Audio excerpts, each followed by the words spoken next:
Welcome friend, युक्ति IAS पर आप सभी लोगों का स्वागत है। स्टेट पीसीएस यूपीएससी और स्टेट पीसीएस जो सीरीज है, जो दोनों कंबाइंड टॉपिक को लेकर भी चला जा रहा है, उसी में आज हम लोग बात करने वाले हैं पॉलिटी के आर्टिकल 20, 21 और 22 के संदर्भ में। तो इसमें आज के क्लास में क्या क्या चीज़ें आप लोगों की कौन कौन से टॉपिक को कवर किया जाएगा, किस किस स्टडी के बारे में बात किया जाएगा और मुख्य परीक्षा से संबंधित कौन कौन से मुद्दे हैं, इस टॉपिक से जो प्रश्न आपको क्रिएट किया था उस पर हम लोग चर्चा करेंगे। तो हम लोग टॉपिक को पहले देख लेते हैं, टॉपिक क्या क्या है। तो टॉपिक आपको आर्टिकल 20 के संदर्भ में देखने को मिलेगा। अपराधों के लिए दोष सिद्धि के संबंध में जो संरक्षण, उसके क्या प्रश्नगत चीज़ें हैं उस पर हम लोग कवर करेंगे। 21 आर्टिकल जो 21 है, प्राण और दैहिक की स्वतंत्रता का संरक्षण संबंधित जो मुद्दे हैं उस पर हम लोग चर्चा करेंगे। जीवन का अधिकार यहाँ से निकल के आता है हमारे भारतीय संविधान से, तो जीवन का अधिकार क्या है, तो इसे हम लोग देखेंगे। आर्टिकल 21 के बारे में हम लोग चर्चा करेंगे, संवैधानिक विकास इसका कैसे हुआ, जो प्रारंभ न्यायिक सक्रियता के संदर्भ में जिस प्रकार से प्राण और दैहिक स्वतंत्रता डेवलप हुआ है, वर्तमान तक 2022 तक कैसे यह वर्तमान स्थिति को आया है, उसके संदर्भ में बात करेंगे। यहीं से आपको आर्टिकल 21 से संदर्भ में प्राकृतिक न्याय की चर्चा आती है, तो हम लोग प्राकृतिक न्याय को भी देखते चलेंगे। साथ ही साथ आर्टिकल 21 के संदर्भ में अंतर्निहित अधिकार कौन कौन से हैं, जो वाद अर्थात सुप्रीम कोर्ट और हाई कोर्ट के जो निर्णय आए हैं उससे उभर कर सामने आए हैं। तो आपको ये आर्टिकल 21 के संदर्भ में जितने भी अंतर्निहित अधिकार है, जहां पर यूपीएससी ने प्रश्न क्रिएट किया है, स्टेट पीसीएस से प्रश्न क्रिएट हुए हैं, तो हमको उसे देखते चलेंगे हम लोग। निजता का अधिकार क्या है, इसी के संदर्भ में बातें हम लोग करेंगे। जानवरों को भी उत्पीड़न से सुरक्षा का अधिकार प्राप्त होना चाहिए, तो संबंधित जो मुद्दे हैं आप लोग देखते होंगे, जो एनिमल्स लवर्स होते हैं उनके द्वारा लगातार यह प्रश्न उठाया जाता है, न्यायालय में जाते हैं, तो किस आधार पर वो जाते हैं, क्या इससे संबंधित प्रावधान है, तो हम लोग उस पर भी चर्चा करेंगे। निष्क्रिय और सक्रिय इच्छा मृत्यु इसी आर्टिकल 21 के संदर्भ में लगातार चर्चा में रहता है। यह आपको पेपर 4 में भी, यूपीएससी के पेपर 4 में भी आपको एथिक्स पेपर में ये कोऑर्डिनेट होता है। तो देखिए, पेपर आपको पेपर 2 पढ़ रहे हैं, पर पेपर 4 के भी टॉपिक इसमें आपको देखने को मिल जाएगा। तो इसलिए कोऑर्डिनेट और इंक्लूसिव आप लोग चीज़ों को करना सीखिए, ताकि हम लोग और भी बेहतर तरीके से आगे बढ़ सके।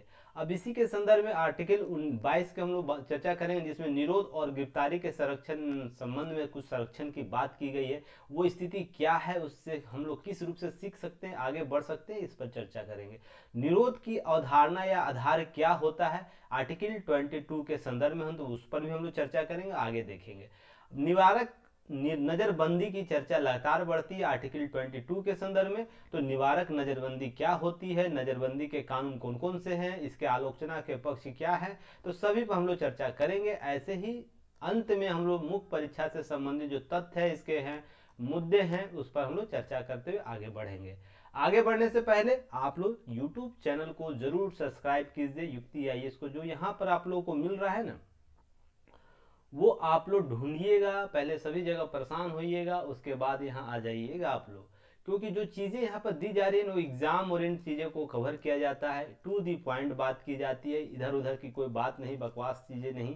हमको पता है, हमें पता है कि आपका 1 आवर अगर मैं समय ले रहा हूँ, कितनी कीमती कीमती समय है, उसमें केवल एग्जाम ओरिएंट चीज़ों को हम कवर करते हैं। तो आपका कहीं ना कहीं चीज़ों को बेटर तरीके से आप लोग उसको स्टडी मटेरियल क्रिएट कर सकते हैं, और एग्ज़ाम में आप देखिए, होता क्या है कि बहुत से स्टूडेंट को यह पैटर्न पसंद नहीं आएगा, पर बहुत से स्टूडेंट पैटर्न यह पसंद आएगा। जो स्टूडेंट को पैटर्न पसंद आएगा ना, उनका रिजल्ट होगा, ध्यान रखिएगा। क्योंकि जो चीज़ें हैं ना, आपको समझ में आएगी तब जब एग्ज़ाम हॉल में आप बैठे रहिएगा, डायरेक्ट यहाँ से प्रश्न आपको उसके टॉपिक एग्ज़ाम में देखने को मिल जाएगा। तो आप लोग हमें सपोर्ट बनाइए। 10,000 जो सब्सक्राइबर का हम लोग टारगेट लिए हुए हैं, उसके बाद स्मार्ट क्लास के में हम लोग कन्वर्ट होंगे, जिसके लिए लाइक शेयर सब्सक्राइब करवाइए, ताकि व्हाट्सएप स्टेटस आप लोग लगा सकते हैं। आप लोग बहुत से रील लगाते हैं आप लोग व्हाट्सएप स्टेटस के तौर पर, तो कुछ दिन हमारा युक्ति आईएएस का भी लगाइए, ताकि प्रमोट हो सके। कुछ आप लोग लिंक और भी शेयर करते हैं व्हाट्सएप स्टेटस के तौर पर, तो देखिए बूंद बूंद करके घड़ा भरेगा, और एक दिन ऐसा ये घड़ा भरेगा ना कि आप लोग को 1 साल में सारी चीज़ों को बेहतर तरीके से कवर करके दिखाएगा। तो हम लोग प्रयास किए हैं, छोटे से प्रयास है, तो आप लोग इसे सफल बनाने में सहयोग कीजिए। देखिए ये टेलीग्राम का चैनल है, डायरेक्ट स्कैन कीजिएगा गूगल स्कैनर से, हमारे यूट्यूब चैनल से आप जुड़ जाइएगा। अब बेल आइकन को भी दबाइएगा ताकि सारे नोटिफिकेशन आप तक को सबसे पहले पहुंचे। देखिए यूपीएससी का जो बैच चल रहा है उसी में आपको जो 31 अक्टूबर तक का जो ऑफर था उसे जो इंक्रीज किया गया है आप लोगों को प्राइस, वो 5 नवंबर से वैलिड हो जाएगा बढ़े हुए दरों के साथ। अर्थात पहले 50% छूट मिलती थी, अब 40% की ही छूट मिलेगी, जिसमें आपको टोटल पे अब 2399 रुपया करना होगा। तो ध्यान रखिएगा अभी भी समय बचा हुआ है, 5 नवंबर से यह पैक वैलिड हो जाएगा।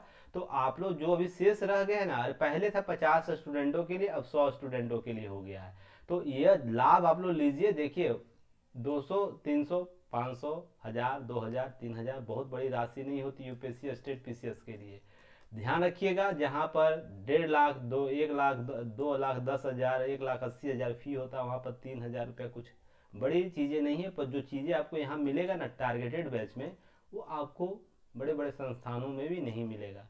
और जो लोग इनरोल हुए हैं, जो मटेरियल देख चुके हैं, उनको पता है। आप लोग स्लाइड देखिए पहले, क्या उस प्रकार के एग्जाम में प्रश्न आपको पूछे जाते हैं या नहीं। विश्वास हो टैली कीजिए, दूसरे से टैली कीजिए और इसके बाद हमारे पास आइए, आपका सिलेक्शन जरूर होगा, तरीके से होगा और ज़बरदस्त तरीके कॉन्सेप्ट के साथ होगा। मैं यहाँ पर कोई शॉर्ट ट्रिक नहीं बताता हूँ, ध्यान रखिएगा। एग्जाम मेंस लिखने के लिए कोई शॉर्ट ट्रिक नहीं होता। आप पीटी क्लियर कर सकते हैं शॉर्ट ट्रिक से। मेंस आपके होलिस्टिक नॉलेज का जांच करता है, ध्यान रखिएगा। आप किसी टॉपिक पर कैसे सोचते हैं, कैसे महसूस करते हैं, उसको किस रूप से प्रस्तुत करते हैं, इसके लेखन क्षमता को देखा जाता है मेंस में। तो यहाँ कोई ट्रिक काम नहीं करेगा, ध्यान रखिएगा। अब बहुत से चीज़ों को आप कवर किया जा रहा है, तो ये अभ्यर्थी जो भी स्टूडेंट है इस टारगेटेड बैच में ले सकते हैं। इसमें क्लासेज होंगी, पीडीएफ प्राप्त होगा, रेगुलर टेस्ट भी होगा आप लोगों को, देखिए इसी में। तो आप लोग साथ ही अपना अंगदान करने का प्रयास कीजिएगा, क्योंकि मैं भी पूरे अपने शरीर का अंगदान किया हूँ। तो आपको अंगदान करना चाहिए ताकि इसे समाज में एक जो यंग अंगदान की कमी है उसे पूरा किया जा सके, सरकार के साथ हम सहयोग कर सके, जवाबदेह बनिए।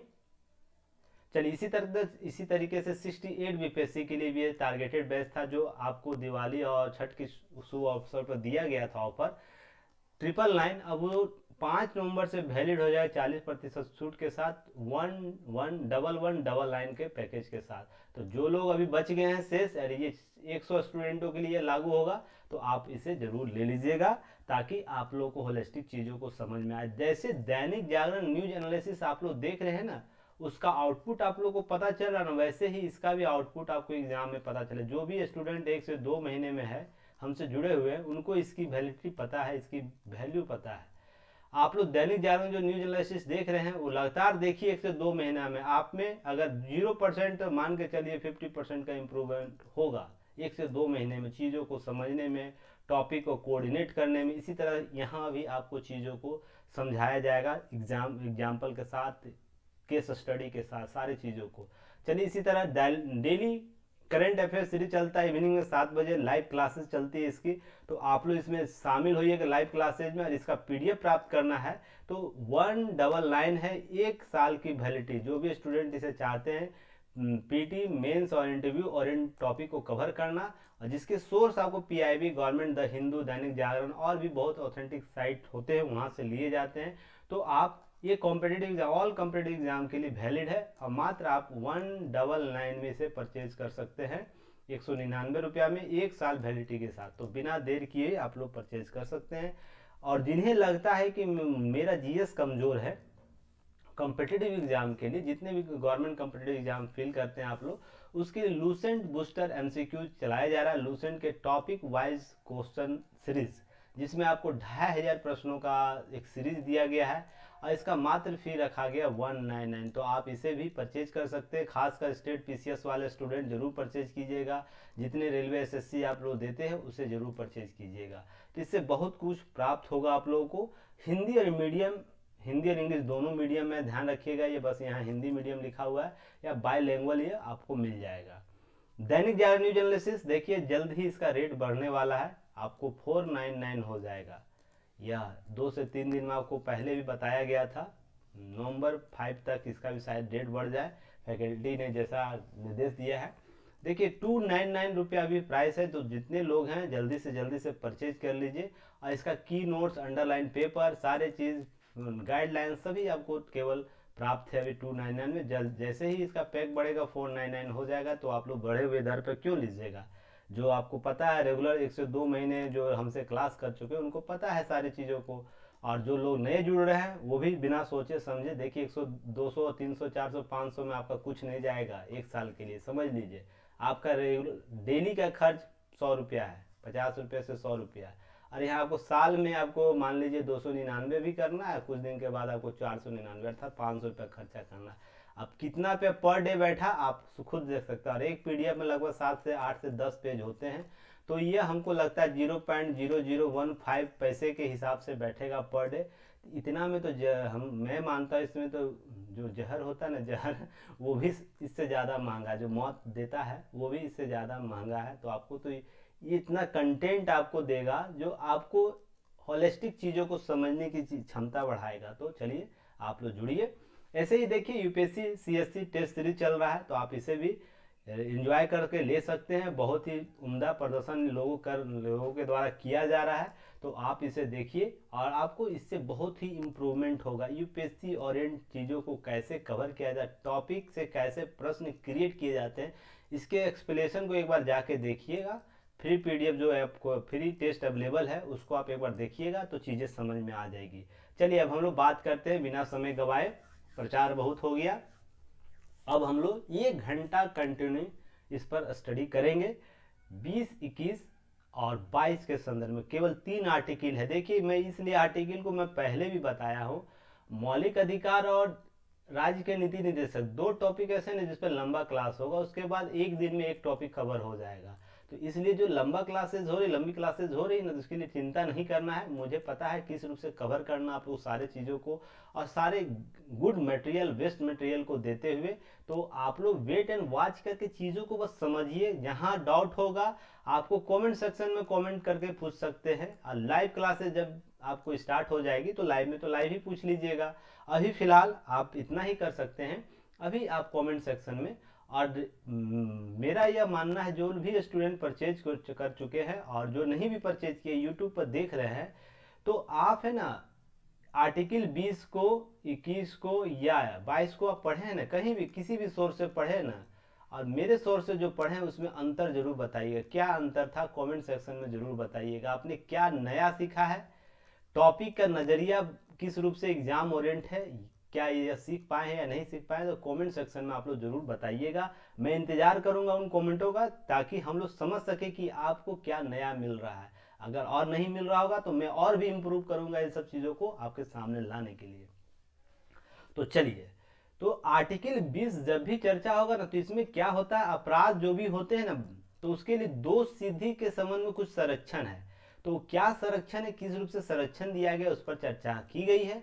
तो किसी भी अभियुक्त या दोषी करार व्यक्ति, चाहे वो भारत का नागरिक हो या विदेशी हो या कंपनी हो, परिषद हो का कानूनी व्यक्ति हो, उसके विरुद्ध मनमाने या और अतिरिक्त दंड का से संरक्षण प्रदान करता है। अर्थात कहने का मतलब, भारत भूमि में कोई भी निवास कर रहा हो, ठीक है, उसमें उसके अनचाहे मनमाने तरीके से उसकी गिरफ्तारी को रोक लगाता है, किसी प्रकार के अतिरिक्त दंड से रोक लगाता है, एक ही सजा के एक ही मान लीजिए एक ही कोई ये अपराध करता है, उसके लिए उसके बार बार उसके लिए सजा नहीं दी जाएगी, यह कॉन्सेप्ट लेकर आएगा। तो यह अपराध सिद्धि, दोष सिद्धि का निवारण करता है। तो उसी के संदर्भ में 3 व्यवस्थाएं निर्धारित की गई हैं, अर्थात 3 कॉन्सेप्ट डेवलप किया गया है कि इसके आधार पर दोष सिद्धि हो सकता है। उसके अतिरिक्त भी बहुत सी चीजें की जाती है सिस्टम के द्वारा, ध्यान रखिएगा।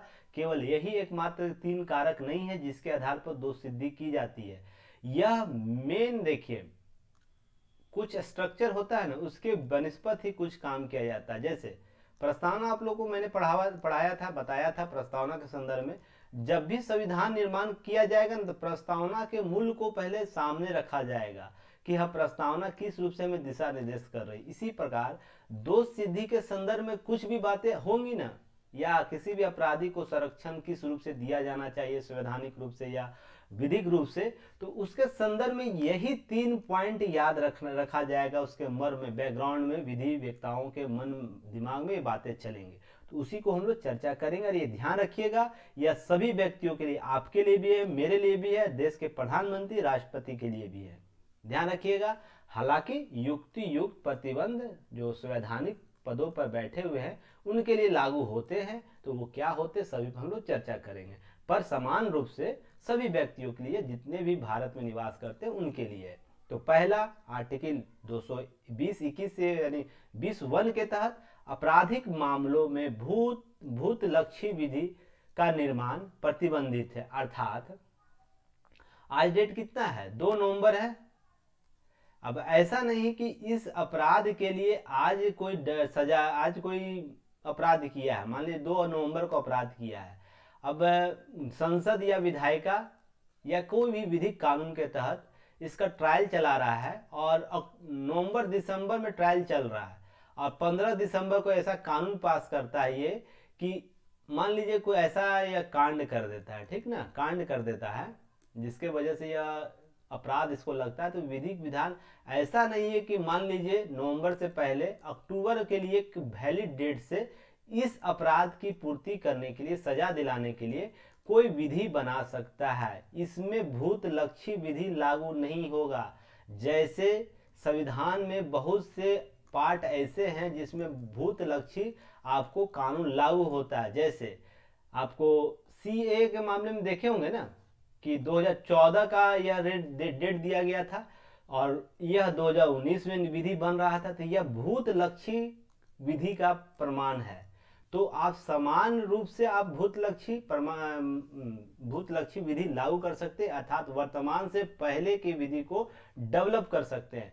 पर अपराधों के संदर्भ में या दोष सिद्धि जो कानून है उसके संदर्भ में आप भूतलक्षी कानून विधि निर्माण नहीं कर सकते, सबसे पहले आप ध्यान रखिएगा। पर हमारे संविधान में समान दशा में भूतलक्षी आपको कॉन्सेप्ट है। जैसे सीए के मामले में आप लोग देखे होंगे, डेट जो 2014 से वैलिड है ना, आप लोग सभी लोग सुने हो, सबसे चर्चा भी सीए बिल था, तो आप इससे समझिए। पर किसी भी अपराध के लिए भूतलक्षी या वर्तमान में कोई सजा किया जा रहा, उसका प्रावधान उसके अगले किसी डेट से निर्धारित करके उसे सजा दिया जा सके, ऐसा कोई नहीं है। घटना के बाद विधि बनाकर किसी व्यक्ति को दंडित नहीं किया जा सकता। सबसे पहले भूतलक्षी विधि कॉन्सेप्ट लागू होगा। दूसरा, अनुच्छेद 20(2) के तहत किसी व्यक्ति को एक ही अपराध के लिए 2 बार दंडित नहीं किया जा सकता, यह दोहरा जोखिम नहीं दिया जाएगा। अर्थात मान लीजिए किसी व्यक्ति ने किसी का मर्डर कर दिया, ठीक है, तो विधि है उसे सजा दी जाएगी।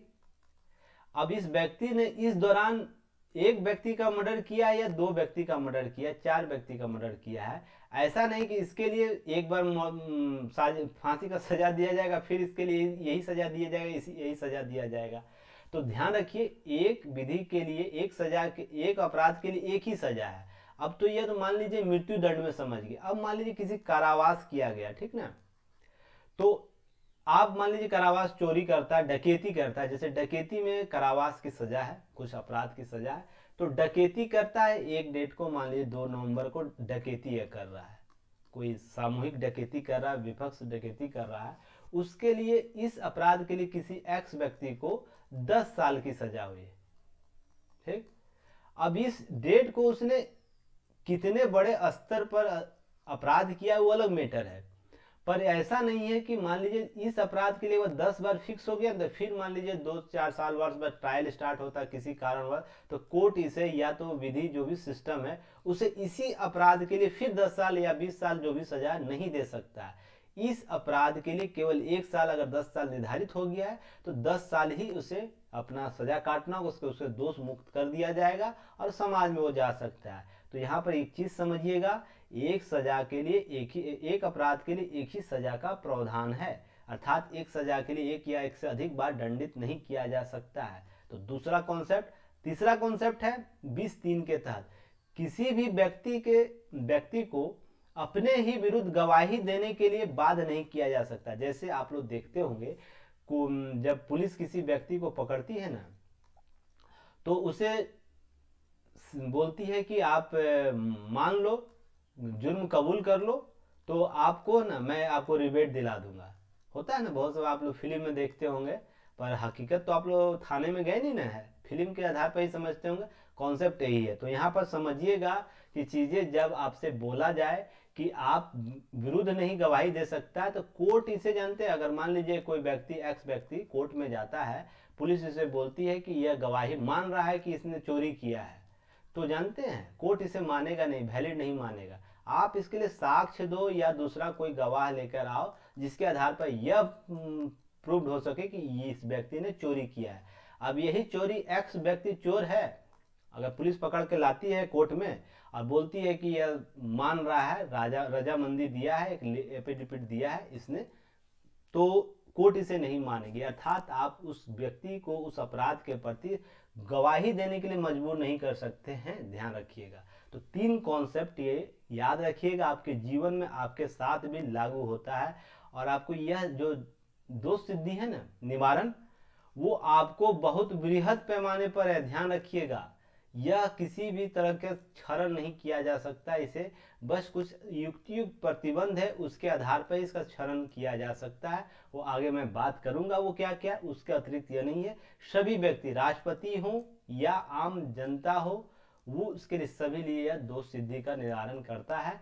और राष्ट्रपति और प्रधानमंत्री जो बातें संवैधानिक चर्चा किया, तो मैं किस संदर्भ में कर रहा हूँ, आप लोग को पता है कि उन पर फौजदारी कानून लागू नहीं होती, दीवानी कानून लागू होती है, जो इस पर लागू होगा। अब नोट याद रखिएगा, यदि किसी लोक सेवक, सिविल सर्वेंट को आपराधिक आरोपों के में पदच्युत किया जाता है, तो उसकी पदच्युति द्वेष दंडादेश के अंतर्गत नहीं आती है। तो यहाँ ध्यान रखिएगा, उस पर न्यायालय में पुनः मुकदमा चलाया जा सकता है, अर्थात उसे अभियोजित किया जा सकता है। आप देखिएगा, कोई लोक सेवक है, सिविल सर्वेंट है, डीएम मान लीजिए, डीएम आप लोग बनिएगा ना, या एसडीएम बनिएगा, किसी भी स्टेट में सबसे टॉप लेवल ब्यूरोक्रेसी जो नियुक्ति होती है, डीएम या एसडीएम के तौर पर आप होते हैं।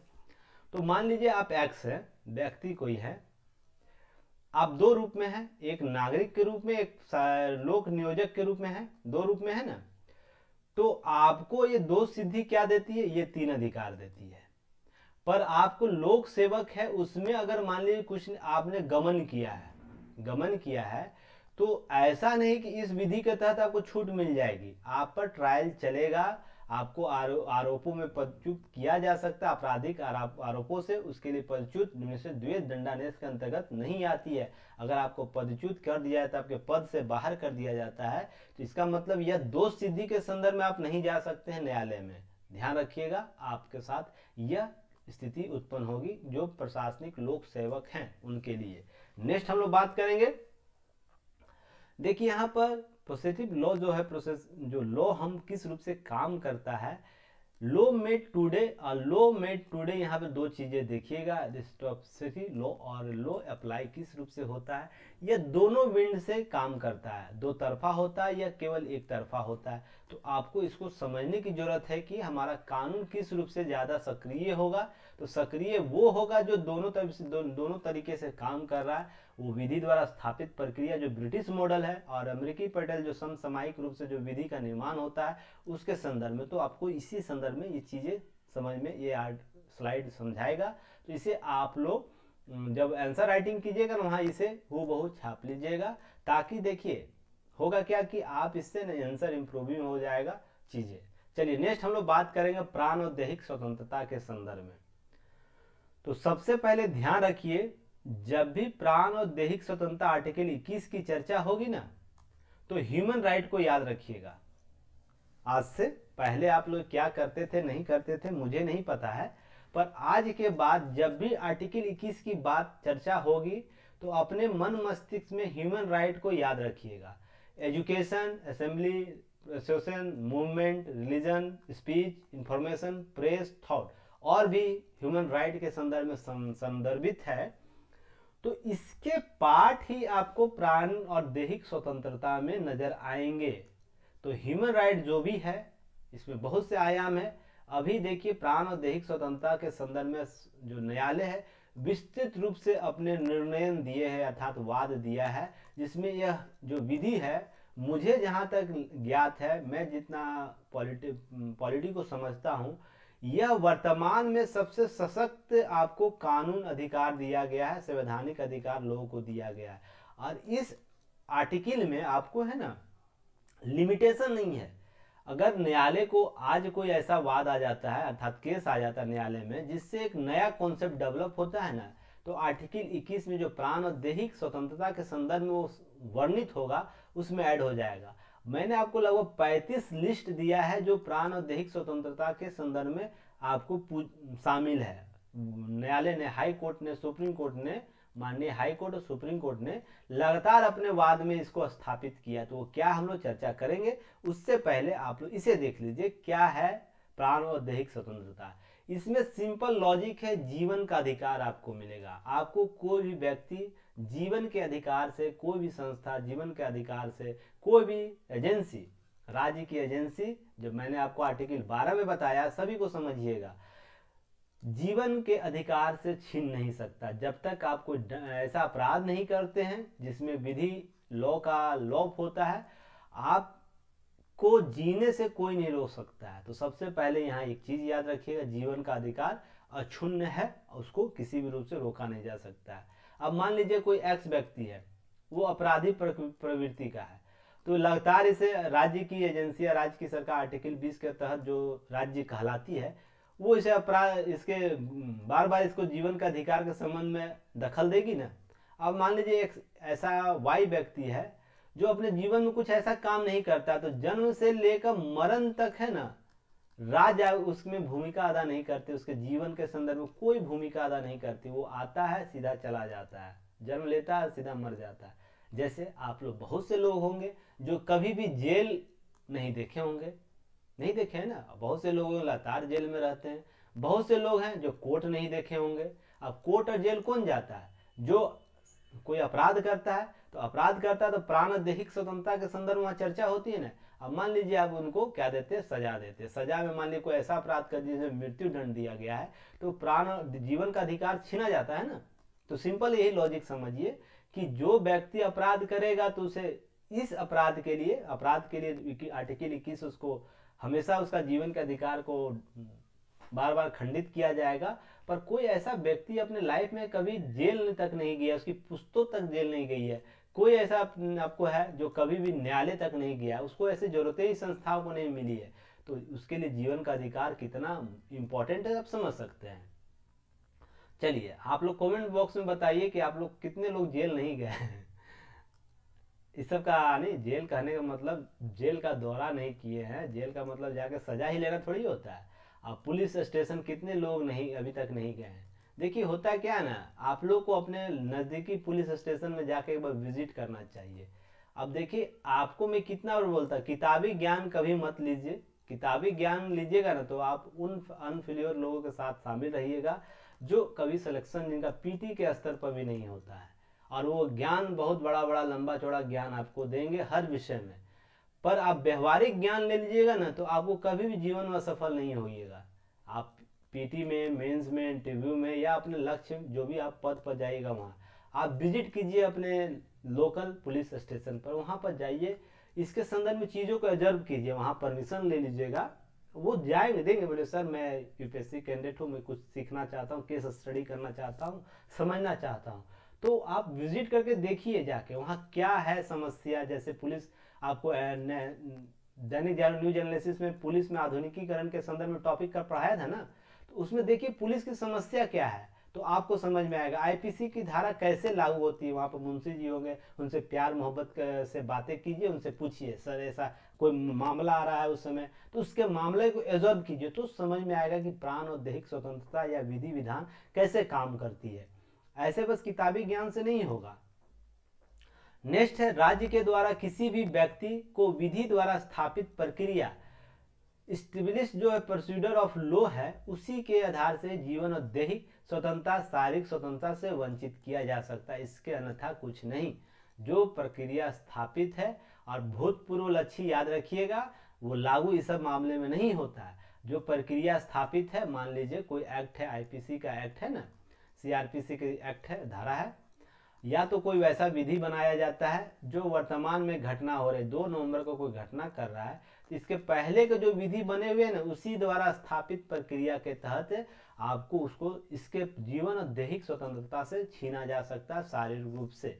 जिसे मान लीजिए मौत की सजा दीजिए, फांसी की सजा दी जाती है ना, उसके संदर्भ में समझिएगा। तो आगे हम लोग बात करेंगे नेक्स्ट। अब देखिए यहाँ पर 2 वाद याद रखिएगा आप लोग, जब भी 21 आर्टिकल 21 की चर्चा होगी ना, ये 2 वाद आपको हमेशा पूछा जाएगा। और इंटरव्यू में याद रखिए, इंटरव्यू में जब जाइएगा ना तो आर्टिकल 21, 20 और 19 3 आर्टिकल ऐसे हैं ना, आपसे अमूमन अगर 10 कैंडिडेट वहां गए हैं तो 2 कैंडिडेट से या 3 कैंडिडेट से इससे रिलेटेड प्रश्न जरूर पूछे जाते हैं। ध्यान रखिएगा, मैंने ये ऑब्जर्व किया, आप लोग भी ऑब्जर्व कीजिएगा समय के साथ, तो आप इसे जरूर जाइएगा। इस आर्टिकल को, 3 आर्टिकल को अपने व्यवहारिक जीवन में शामिल कर लीजिए। तो जब 20 की 21 की चर्चा होगी ना, तो आपको मेनका गांधी के संदर्भ में कुछ बातें पूछ देगा, तो आपको पता होना चाहिए क्या था वाद। और देखिए, इस पर मैं बहुत लंबा चौड़ा वीडियो बना सकता था, पर एग्जाम ओरिएंटेड जितना है ना मैं यहाँ कवर कर दिया। बस इतना ही आप लोग को पढ़ना है, इतना ही समझना है। जैसे एक गोपालन बनाम मद्रास वाद 1950 जो आया था, उसमें व्यक्तिगत स्वतंत्रता को सिर्फ तर्क सम्मत कार्यकारी क्रिया के विरुद्ध सुरक्षा उपलब्ध है, न कि विधायिका कार्यकलापों के विरुद्ध न्यायालय ने ऐसा माना। ध्यान रखिएगा, गोपालन वाद में यह बोला गया था कि आर्टिकल जो 21 है ना, केवल तर्क सम्मत विधि कार्यकारी अर्थात कोई कार्यकारी कार्यपालिका जो काम करे न उसके विरुद्ध, जैसे पुलिस एजेंसी कार्यपालिका में आती है, या कोई ऐसा रूल जैसे 44 धारा 144 लगाते तो कार्यपालिका का अंग है, तो इस प्रकार के विधि से स्वतंत्रता देती है, न कि विधायिका के क्रियाकलापों से। अर्थात कोई संसद नियम बनाती है, विधि सम्मत नियम, मान लीजिए लोकसभा, राज्यसभा, राष्ट्रपति की अनुमति मिलती है, संसद के सभी सदस्य इस पर बहस करते हैं, उसके बाद कोई विधि बनाती है ना। और मान लीजिए कोई ऐसा निर्भया कांड हुआ था तो उसमें मौत की सजा प्रावधान किया गया ना रेपिस्टों के साथ, तो अगर यह निर्माण करती है तो आपको यह जो है ना उल्लंघन नहीं माना जाएगा, क्योंकि उसमें विधायिका इसको शक्ति प्राप्त है। नेक्स्ट हम लोग बात करेंगे मेनका गांधी को, एकदम याद रखिएगा, रट जाइएगा मेनका गांधी। 2-3 वाद तो एकदम याद रखिए आप लोग, जैसे आप लोग अपना डेली का रूटीन याद रखते हैं वैसे। जैसे गोलकनाथ वाद याद रखिएगा, जीवन भर ये काम देगा आपको। मेनका गांधी याद रखिएगा, उसके बाद केशवानंद भारती वाद याद रखिएगा। 3 वाद के सभी पक्षों को आप याद रखिएगा। इंदिरा साहनी वाद रखिएगा, इंदिरा साहनी वाद। ये 4 जो एक्ट है ना, 4 जो वाद गए हैं सुप्रीम कोर्ट के निर्देशानुसार, जो न्यायालय ने जो स्थापित किया है प्रक्रिया, इसको आप लोग याद कर लीजिएगा पॉइंट बाय पॉइंट। अब ये जब तक आप अधिकारी से रिटायरमेंट नहीं लीजिएगा ना, तब तक ही आपको जीवन भर काम देगा। आप अगर डीएम बन जाते हैं, एसडीएम बन जाते हैं, सचिव भी रह जाइएगा ना, सेक्रेटरी ऑफ सचिव जब रहिएगा, कैबिनेट सचिव, तब भी आपको ये आर्टिकल 4 है ना वाद आपको काम देगा। और 3 आर्टिकल 19, 20, 21 बाकी नहीं पता रहेगा, नहीं याद रहेगा, सब में एडजस्टमेंट हो जाएगा। पर ये 4 चीजें आपको कंठस्थ याद रहनी चाहिए कि बार बार आपको चीजें समझ इसका पाला पड़ेगा आपके जीवन में। तो चलिए नेक्स्ट हम लोग बात करते हैं इसी में। देखिए, सर्वोच्च न्यायालय ने उपयुक्त निर्णय को पलटते हुए अर्थात गोपालनवाद को पलटते हुए अनुच्छेद 21 के तहत सुरक्षा कार्यकारी क्रियाकलापों के साथ साथ विधायी गतिविधियों में भी उपलब्ध तथा व्यक्तिगत स्वतंत्रता के साथ साथ गरिमापूर्ण जीवन जीने का अधिकार, स्वच्छ पर्यावरण, प्राइवेसी, आश्रय आदि को शामिल कर लिया। ध्यान रखिएगा, उससे पहले क्या थी, विधायिका कोई भी नियम पारित कर सकती थी इसके संदर्भ में।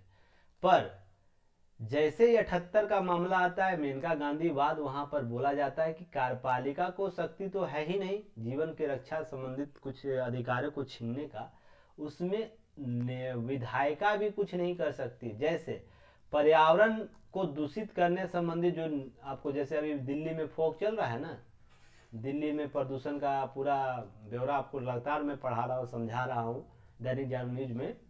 तो देखिए दिल्ली सरकार जो विधायिका रहे या केंद्र की विधायिका रहे, उसको कतई यह अधिकार नहीं दिया गया है कि लोगों के जीवन से खेले, अर्थात जैसे प्रदूषण का स्तर है उसको ऐसे ही रहने दे। राज्य की एजेंसियों को इसको सुधार करने के लिए प्रयास करने होंगे और यह उसका प्राथमिक दायित्व तो माना जाएगा, क्योंकि आर्टिकल 21 का वो उल्लंघन कर रहा है। यह मेनका गांधी वाद के बाद ही स्थापित हुआ है। स्वच्छ पर्यावरण देने का अधिकार, प्राप्त करने का अधिकार नागरिकों को है, इससे वंचित विधायिका भी नहीं कर सकती है, ध्यान रखिएगा, विधायिका भी नहीं कर सकती। इसी तरह जीवन जीने का अधिकार, स्वतंत्रता के साथ गरिमापूर्ण जीवन जीना है। अब ऐसा नहीं कि जीवन जीने का मतलब क्या होता है, केवल आप इसको प्रताड़ित करते रहिए, राज्य की एजेंसियां प्रताड़ित करते रहे और जीने के लिए उसको मारे भी नहीं, इसको मृत्यु भी नहीं दे और इतना प्रताड़ित कर दे कि वो एक समय ऐसा है कि स्वयं ही कुछ ऐसा निर्णय ले ले जो वो मौत के दहलीज पर पहुंच जाए। तो देखिए राज्य ऐसे भी नहीं कर सकते, उसके स्वतंत्रता के साथ गरिमापूर्ण जीवन जीने के अधिकार उसे प्राप्त है। राज्य की जब तक ही एक्स व्यक्ति या व्यक्ति जब तक आप राज्य की स्थापित प्रक्रियाओं का उल्लंघन नहीं करता है, विधि द्वारा स्थापित प्रक्रियाओं का, तब तक राज्य इसको प्रताड़ित नहीं कर सकता। ध्यान रखिएगा, तब तक इसे ट्रायल नहीं कर सकता, तब तक इसके जीवन में दखल नहीं दे सकता। तो ही तो मैं आपको बोला, कोई ऐसा व्यक्ति है जीवन भर उसके कई पुस्त कभी जेल नहीं गए हैं, कभी न्यायालय नहीं गए हैं, तो इसका मतलब यही ना हुआ। तो आप लोग व्यवहारिक तौर पर समझिए इसे कैसे जाता है। और मेनका गांधी कोई और नहीं, वर्तमान में जो मेनका गांधी है ना, आप लोग इनको सर्च कीजिएगा यूट्यूब पर, गांधी परिवार से रिलेटेड है, आपको इन्हीं का केस था।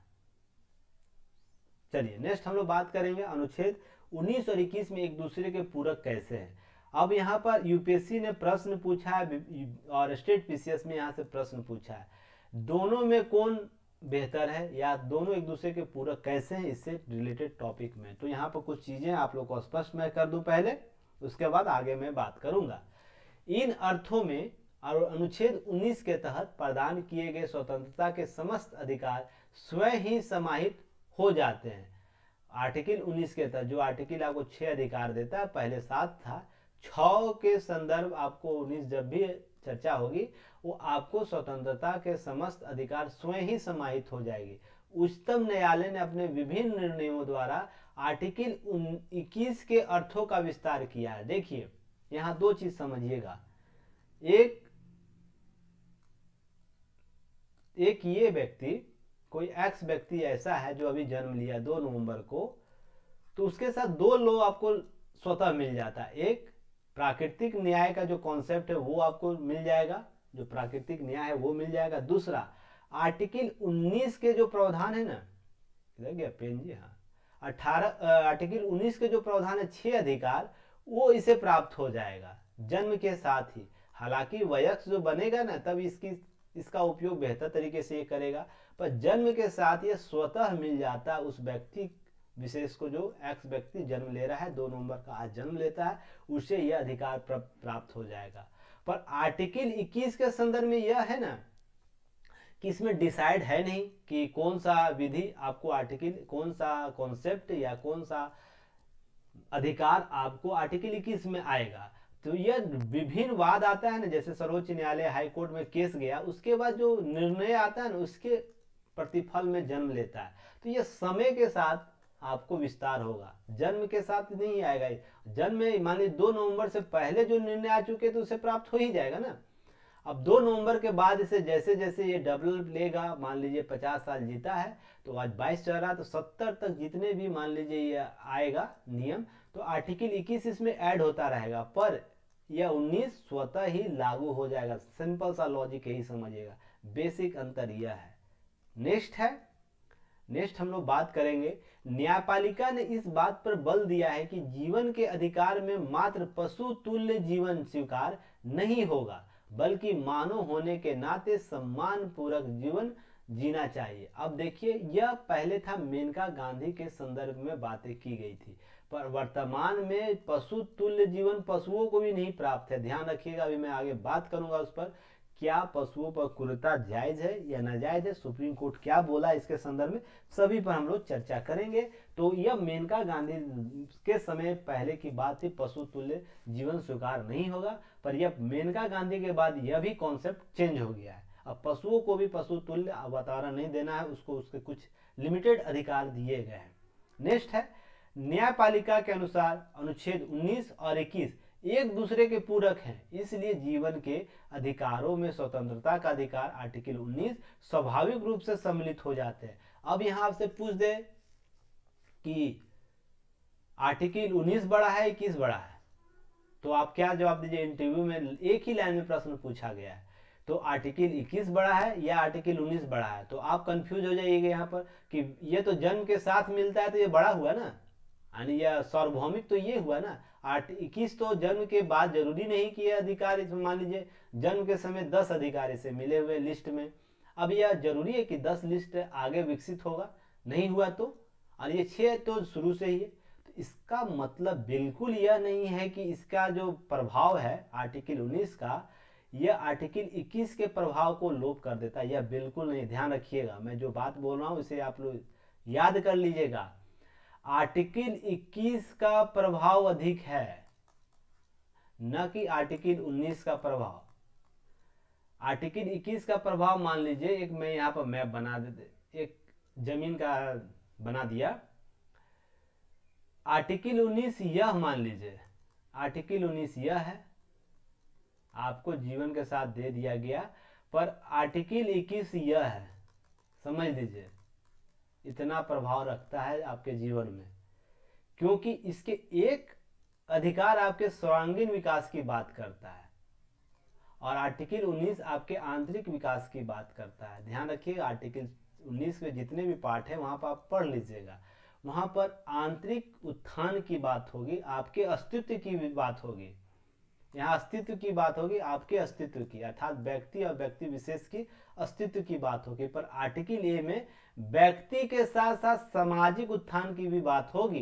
तो ज्यादा इंपॉर्टेंट कौन है, आप या व्यक्ति, व्यक्ति या समाज? ध्यान रखिएगा, सबसे ज्यादा इंपॉर्टेंट क्या है, व्यक्ति या समाज?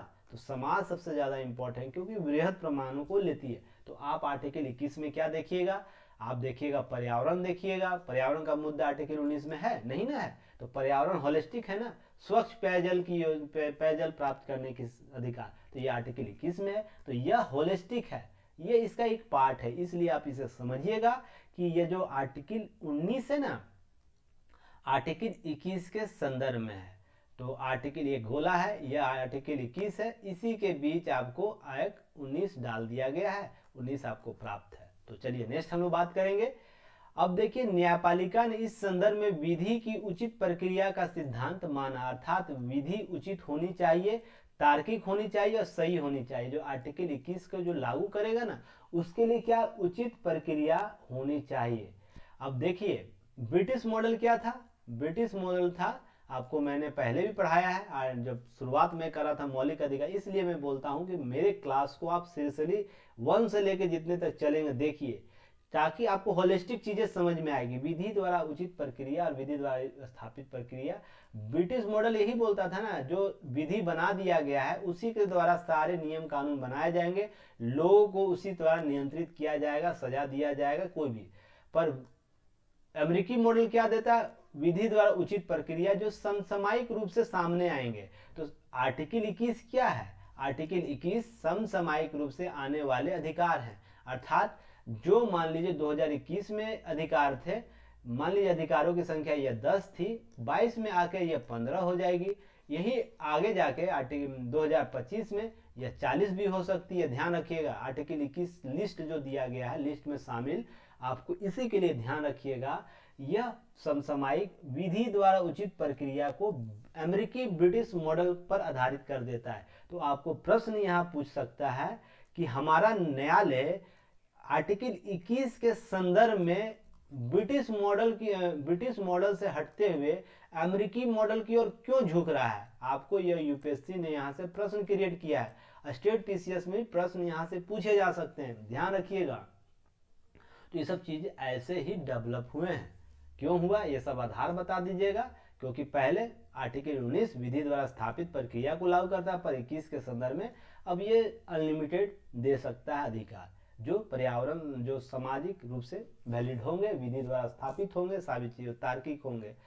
अब नेक्स्ट है न्यायपालिका विधि की व्याख्या करने का अधिकार तो है ही, साथ ही साथ औचित्य का भी परीक्षण करने की शक्ति है। अर्थात आर्टिकल 21 है ना, न्यायिक पूर्वालोकन के संदर्भ में वर्णित होती है।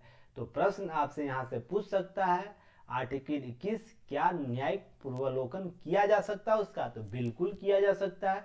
स्वयं भी ऐसे बहुत से मामले हैं जिसमें न्यायालय ने अपने पूर्व के निर्णय को बदला, जैसे गोपालन के निर्णय थे उसमें आपको मेनका गांधी में चेंज कर दिया, वही केशवानंद भारती में चेंज किया, या राजन में केस किया चेंज किया। तो हालांकि भी बहुत मैं लिस्ट आपको लंबा लिस्ट दिखाऊंगा, अभी वेट कीजिए कुछ देर, तो आपको समझ में आ जाएगा कि हाँ, अभी बस ये जानना कि हम उसका परीक्षण कर सकता है, न्यायिक पूर्वालोकन कर सकता है। अब न्यायिक सक्रियता का प्रारंभ मेनका गांधी से माना जाता है। देखिए आपसे यहाँ प्रश्न पूछा जा सकता है यूपीएससी में, PIL जनहित याचिका आप लोग नाम सुनते हैं ना, तो अमूमन जो औसतन स्टूडेंट होते हैं न्यायिक सक्रियता को यहीं से समझते हैं कि PIL योजना जब आया था, जनहित याचिका जब डालने लगा लोग, तो न्यायिक सक्रियता के संदर्भ में लोग बढ़ने लगे। या तो फिर केशवानंद भारती वाद है जहां मूल ढांचा दिया गया, वहां पर लोग समझते हैं कि आपको न्यायिक सक्रियता स्पष्ट रूप से दिखने लगा, पर नहीं, मेनका गांधी में ही स्पष्ट हो गया कि न्यायालय अपने विधि द्वारा स्थापित प्रक्रिया को नहीं अपनाएगा, अब वो न्याय द्वारा विधि द्वारा उचित प्रक्रिया को अपनाएगा। मेनका गांधी के वाद में ही स्पष्ट हो गया। तो न्यायिक सक्रियता सर्वप्रथम कहाँ झलकती है? तो मेनका गांधी के वाद के बाद। तो ध्यान रखिएगा, प्रश्न यहाँ से पूछ लेगा आप लोग से, तो आप लोग कंफ्यूज मत होइएगा। नेक्स्ट आप लोग इसी में न्यायपालिका का प्राकृतिक न्याय नेचुरल जस्टिस का सिद्धांत प्रतिपादन हुआ। अब यहाँ पर प्रश्न यह भी पूछ सकता है, किस वाद के बाद भारतीय न्याय व्यवस्था में नेचुरल जस्टिस या न्याय प्राकृतिक न्याय का कॉन्सेप्ट डेवलप दिखता है या जन्म लेता है? तो मेनका वाद, गांधीवाद में आप लोग देखिएगा, क्योंकि मैंने आपको लास्ट स्लाइड में दिखाया ना, देखिए लास्ट स्लाइड कहाँ गया, दिखा भी देता हूं। मैंने यहाँ क्या चर्चा किया आपसे कि यही चर्चा किया है ना, आपको आर्टिकल 21 की जब भी चर्चा होगी तो ह्यूमन राइट्स को याद रखिएगा। ह्यूमन राइट्स में प्राकृतिक न्याय भी आता है। प्राकृतिक न्याय जो कॉन्सेप्ट है, जो जीने का अधिकार है, रहने का अधिकार है, सभी शामिल हो जाता है। तो इस तरह आपको चीजों को समझना होगा, कोऑर्डिनेट होकर आगे चलिएगा। चलिए नेक्स्ट हम लोग प्राकृतिक न्याय की चर्चा होती, तो प्राकृतिक न्याय क्या है इसे पहले हम लोग देख लेते, तो आगे हम लोग बढ़ेंगे। हर कॉन्सेप्ट को अभी मैं क्लियर कर देता हूं, ताकि जब मैं 420 के स्पीड से चलूँ ना, बुलेट ट्रेन के स्पीड से, तो आप लोग चीज़ों को समझे। ऐसा नहीं कि उस समय लाइव क्लास जब चले ना, तो आप लोग सर ये प्राकृतिक न्याय क्या होता है, सर ये आच्छादन का सिद्धांत क्या होता है, सर विधि द्वारा स्थापित प्रक्रिया क्या होता है, विधि द्वारा उचित प्रक्रिया क्या होता है, ये सब क्वेश्चन नहीं करिएगा, क्योंकि मैं इसलिए रिकॉर्डेड क्लास पहले दे रहा हूँ। देखिए मैं कोई चीज़ देता हूँ ना, उसका कुछ आधार होता है, ऐसे नहीं कि मैं अभी दे दूं, अब लाइव क्लासेस में आपको दे देता है ये सब चीज, तो ये बहुत से प्रश्न आपके पास होते हैं। और मैं जो जिस आइडियोलॉजी से आप लोगों को बताना चाहता हूँ, बोलना चाहता हूँ, समझाना चाहता हूँ, वो आप समझ ही नहीं पाते, क्योंकि उसी के आंसर और जवाब देने में मैं रह जाता। हालांकि देखिए लाइव क्लास में और भी प्रश्न आपको किए जाएंगे, आप कर सकते हैं, पर जो कॉन्सेप्ट जो पहले आपको पढ़ के आना वो तो नहीं होगा। अब उससे देखिए अब बीच में मैं को राष्ट्रपति प्रश्न करूंगा, राष्ट्रपति का टॉपिक पढ़ाऊंगा, PM का टॉपिक पढ़ाऊंगा, संसद को पढ़ाऊंगा, तो वहां मैं प्राकृतिक न्याय का चर्चा करूंगा, विधि द्वारा स्थापित प्रक्रिया की चर्चा करूंगा, तो आप वहां प्रश्न कर दीजिएगा। तो मैं अब फिर यहाँ लौट के मौलिक अधिकार पर आ जाना पड़ेगा, तो जो तरंतरता होता है टॉपिक में वो नहीं बना रहेगा। इसलिए मैं सारे टॉपिक के जो आने वाले समय में आपको काम देगा, बार बार आप सवाल कीजिएगा, मैं पहले उसी का सॉल्यूशन कर देता हूं, तब आगे मैं बढ़ूंगा। इसीलिए रिकॉर्डेड क्लासेस अभी जा रही है, जैसे ही ये सब टॉपिक समाप्त होगा हम लोग लाइव क्लास में आ जाएंगे, ताकि मैं बुलेट ट्रेन पर बैठ के आप लोगों को चीज़ों को कवर कराऊं। एक दिन में एक टॉपिक, तो मान के चलिए आपको चीज़ें 365 दिन में 365 टॉपिक कवर हो जाएगा। और यूपीएससी पीसीएस निकालने के लिए 150 टॉपिक पर आप कंट्रोल कर लेते हैं ना, उस पर एक्सप्लेनेशन का अच्छे तरीके से कर लेते हैं, आपका सिलेक्शन हो जाएगा। तो आप चीज़ों को समझिएगा। चलिए आगे हम लोग बढ़ते हैं। प्राकृतिक न्याय क्या बोलता है इसे जानिए। किसी भी व्यक्ति को विधि के उल्लंघन के पश्चात ही दंडित किया जाना चाहिए। पहले प्राकृतिक न्याय के संदर्भ में बातें होते हैं। ऐसा नहीं कि जब तक विधि उल्लंघन नहीं करेगा, पुलिस थाने को लगा, रात को नहीं मन लग रहा था, अरे आज कोई कैदी नहीं आया, चलो उठते हैं मोहल्ला में जाते हैं, 4 लोगों को पकड़ के आ जाते हैं, यह बिल्कुल नहीं कर सकता वो, केवल वो प्राकृतिक न्याय के संदर्भ में। अब देखिए विधि बना हुआ है, उसी के आधार पर आप काम कर सकते। जब तक वो अपराध नहीं करेगा ना, कोई व्यक्ति को टच तक कोई पुलिस नहीं कर सकता है, ध्यान रखिएगा। और पुलिस के पास असीम पावर होता है किसी व्यक्ति विशेष को पकड़ने के लिए, तब जब वो कोई अपराध करता है, ठीक ना। तो ध्यान रखिएगा इस चीज को। किसी को अपना पक्ष रखने का मौका दिए बिना दंड नहीं दिया जा सकता। अब ऐसा हो गया, अब कोई एक्स व्यक्ति को पुलिस पकड़ के चला गया, लेके चला गया थाना और कोर्ट में सबमिट कर दिया और डायरेक्ट उसको सजा दिलवा दिया, ऐसा एकदम बिल्कुल नहीं। उसको पक्ष रखने का बराबर मौका दिया जाएगा, बराबर मौका दिया जाएगा। इसका संदर्भ आप कसाब के मामले से देख सकते हैं। कसाब आके हम पर अंधाधुंध गोली चलाता है, बहुत से लोगों को मार देता है, कत्लेआम कर देता है, फिर भी उसको एक विधि द्वारा स्थापित जो प्रक्रिया है, ट्रायल सिस्टम, उसको दिया जाता है। इस पर 22 करोड़ का खर्चा भी सरकार करती है, ध्यान रखिएगा। केवल इस कॉन्सेप्ट को जिंदा रखने के लिए, प्राकृतिक न्याय को जिंदा रखने के लिए। देखिए कोई भी कॉन्सेप्ट बना हुआ ना वैसे ही नहीं बन गया, और उसका कोई राज्य या संस्था पालन करती है तो वो कहीं नहीं। अब देखिए मैं आज ही का उदाहरण मैं देता हूँ। मोरबी जो घटनाक्रम हुआ है, जहाँ पर पुल टूट गया है, केबल पुल, तो वहाँ पर वहाँ के बार एसोसिएशन है ना, उन्होंने उस आपराधिक प्रवृत्ति के जो लोग थे उनका केस नहीं लड़ने का फैसला किया है। तो यह देखिए एक पक्षीय है, एक नज़रिए से लगेगा नहीं बहुत अच्छा कदम है, बहुत अच्छा कदम है, ऐसे लोगों को सामाजिक बहिष्कार करना चाहिए। जबकि मैं हमेशा बोलता हूँ आप लोगों को, जो रेप करते हैं या बलात्कारी जो लोग हैं उनका सामाजिक बहिष्कार होना चाहिए। पर मैं यह भी मानता हूँ साथ में, इनको सारे वो अवसर देने चाहिए जो राज्य के द्वारा स्थापित है। क्योंकि देखिए बात है कि एक बार गलत इंफॉर्मेशन चला जाएगा ना लोगों में, सिस्टम में, तो इसका अनुपालन करने लगेगा। तो इसमें पता चला एक बार तो सजा सही उचित व्यक्ति को मिल गया, अपराधी को, पर इसमें आपको 100 निर्दोष लोगों को सजा मिल गया। तो आप लोग फिल्म में सुनते होंगे ना, फिल्म में सरकार एक अपराधी को माफ कर सकती है, न कि 100 निर्दोष को सजा दे सकती है। एक छूट जाए सरकार बर्दाश्त कर लेगी, सरकार की एजेंसियां बर्दाश्त कर लेगी, एक निर्दोष को सजा नहीं मिलनी चाहिए। आप लोग न्यायालय में, फिल्म में बहुत जगह सुनते होंगे। तो इसी कॉन्सेप्ट के संदर्भ में है, प्राकृतिक न्याय के संदर्भ में है। तो आप लोग फिल्म इससे पहले देखते होंगे तो समझते नहीं होंगे, बस डायलॉग सुन के आगे चल जाते होंगे। फिल्म भी हमने बहुत सिखाती है, ध्यान रखिएगा। आप यह कालीन देखे होंगे ना, कालीन फिल्म, कालीन भैया जो वेब सीरीज है उसको देखे होंगे, आप भोकाल देखे होंगे। तो उस सबसे बहुत सी चीज़ें सीखने को मिलती है, ध्यान रखिए बहुत सी चीज़ें सीखने को मिलती है। तो बस आप पर डिपेंड करता है किसी टॉपिक को आप एग्जाम ओरिएंट कैसे बनाते हैं। तो चलिए, अब दंड देने वाली संस्था आधिकारिक होनी चाहिए, अर्थात विधि द्वारा स्थापित जो लोग हैं उसी को अधिकार है। अब मान लीजिए न्यायालय है ना अधिकारी सजा देने के लिए, किसी बात को सुनने के लिए, पुलिस है ना उसका जांच करने के लिए। अब ऐसा नहीं कि कोई चौधरी आके बने, मान लीजिए कोई आपके जिला में कोई व्यक्ति, आपके गांव में कोई है, वहां पर कोई घटना होता है, तो वहां का कोई व्यक्ति जो सबसे शक्तिशाली व्यक्ति है वो सजा निर्णय दे दे, और वो कोई पद पर भी नहीं, मान लीजिए पंचायत मुखिया भी रहता है तो उसे कुछ शक्ति प्राप्त है, ठीक ना, उसे भी कुछ शक्ति प्राप्त है इस संबंध में, कुछ ऐसी घटनाओं के संदर्भ उसको कुछ लिमिटेड शक्ति दी गई है। पर ऐसा नहीं है कि शक्तिशाली व्यक्ति है, पैसे से बहुत रसूख व्यक्ति है, वो आके बोलेगा कि एक्स व्यक्ति जो है इस कैसा कुछ किया है तो हम इसको सजा देंगे, ऐसा तो है नहीं। तो इसके लिए संस्था जो आधिकारिक संस्था है वही इसके लिए कार्य कर सकती है, जैसे पुलिस विभाग, न्यायपालिका, संबद्ध जितने संस्थाएं हैं वही कर सकती है। तो इसे चीज याद रखिएगा। अब यहाँ स्लाइड में आपको एक चीज दिया गया, इसे आप लोग देख लीजिए। हालांकि पीडीएफ मिलेगा तो उसे आप लोग ऐसे ही फॉर्मेट में उतार लेना। आप फॉर्मेट ऐसे नहीं बनेगा तो आप तो ऐसे बना ही सकते हैं ना, 4 खाजा बना सकते हैं और एरो दे सकते हैं, इस तरह का स्लाइड आप लोगों को डायग्राम बना लेना है। अब देखिए प्रिंसिपल ऑफ नेचुरल जस्टिस के संदर्भ में क्या है। Enter your sub headlines here. No one can be commended unheard. आपको कोई भी व्यक्ति उल्लंघन करने के लिए से प्रतिबद्ध नहीं करता है। नो वन कैन बी जज हिज ऑन केस। कोई भी व्यक्ति को न्यायिक नहीं बनने, न्यायाधीश बनने का अधिकार नहीं देता है किसी मामले में। केवल विधि जो अधिकारी होंगे वही न्यायाधीश बन सकते हैं। Justice should not only done but should modify appear has been done.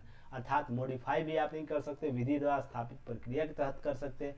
The final order must be speaking order. अर्थात जो फाइनल ऑर्डर होना चाहिए वो लिखित भी होना चाहिए और मौखिक भी होनी चाहिए। अर्थात वो सुनानी चाहिए उसको कि हाँ उसने किस प्रकार के अपराध किए। ऐसा नहीं कि आप आए, कोई एक्स व्यक्ति अपराध किया, उसको पुलिस पकड़ी और न्यायालय में गया, चुपचाप एक ऑर्डर दे दिया पुलिस को, जाइए इसको फांसी दे दीजिए। ऐसा बिल्कुल नहीं है। आप इस व्यक्ति को हर उस घटनाक्रम से उसको बताना हो कि उसके साथ क्या हो रहा है। इसलिए जस्टिस ऑफ जो नेचुरल जस्टिस है बहुत ही सूक्ष्म अवलोकन कराता है। इसे आप लोग ध्यान रखिएगा और आगे हम लोग बढ़ते हैं। देखिए अब यही सबसे इम्पोर्टेंट पार्ट है आर्टिकल 21 के संदर्भ में। ध्यान रखिएगा जो चीज़ें मैं आपको यहाँ दे रहा हूँ, यहाँ से 5-6 क्वेश्चन यूपीएससी में और 10 से 15 क्वेश्चन आपको पीसीएस में, स्टेट पीसीएस में, ये इसी टॉपिक से आया हुआ है। ध्यान रखिएगा, अभी आपको लिस्ट पता चल जाएगा।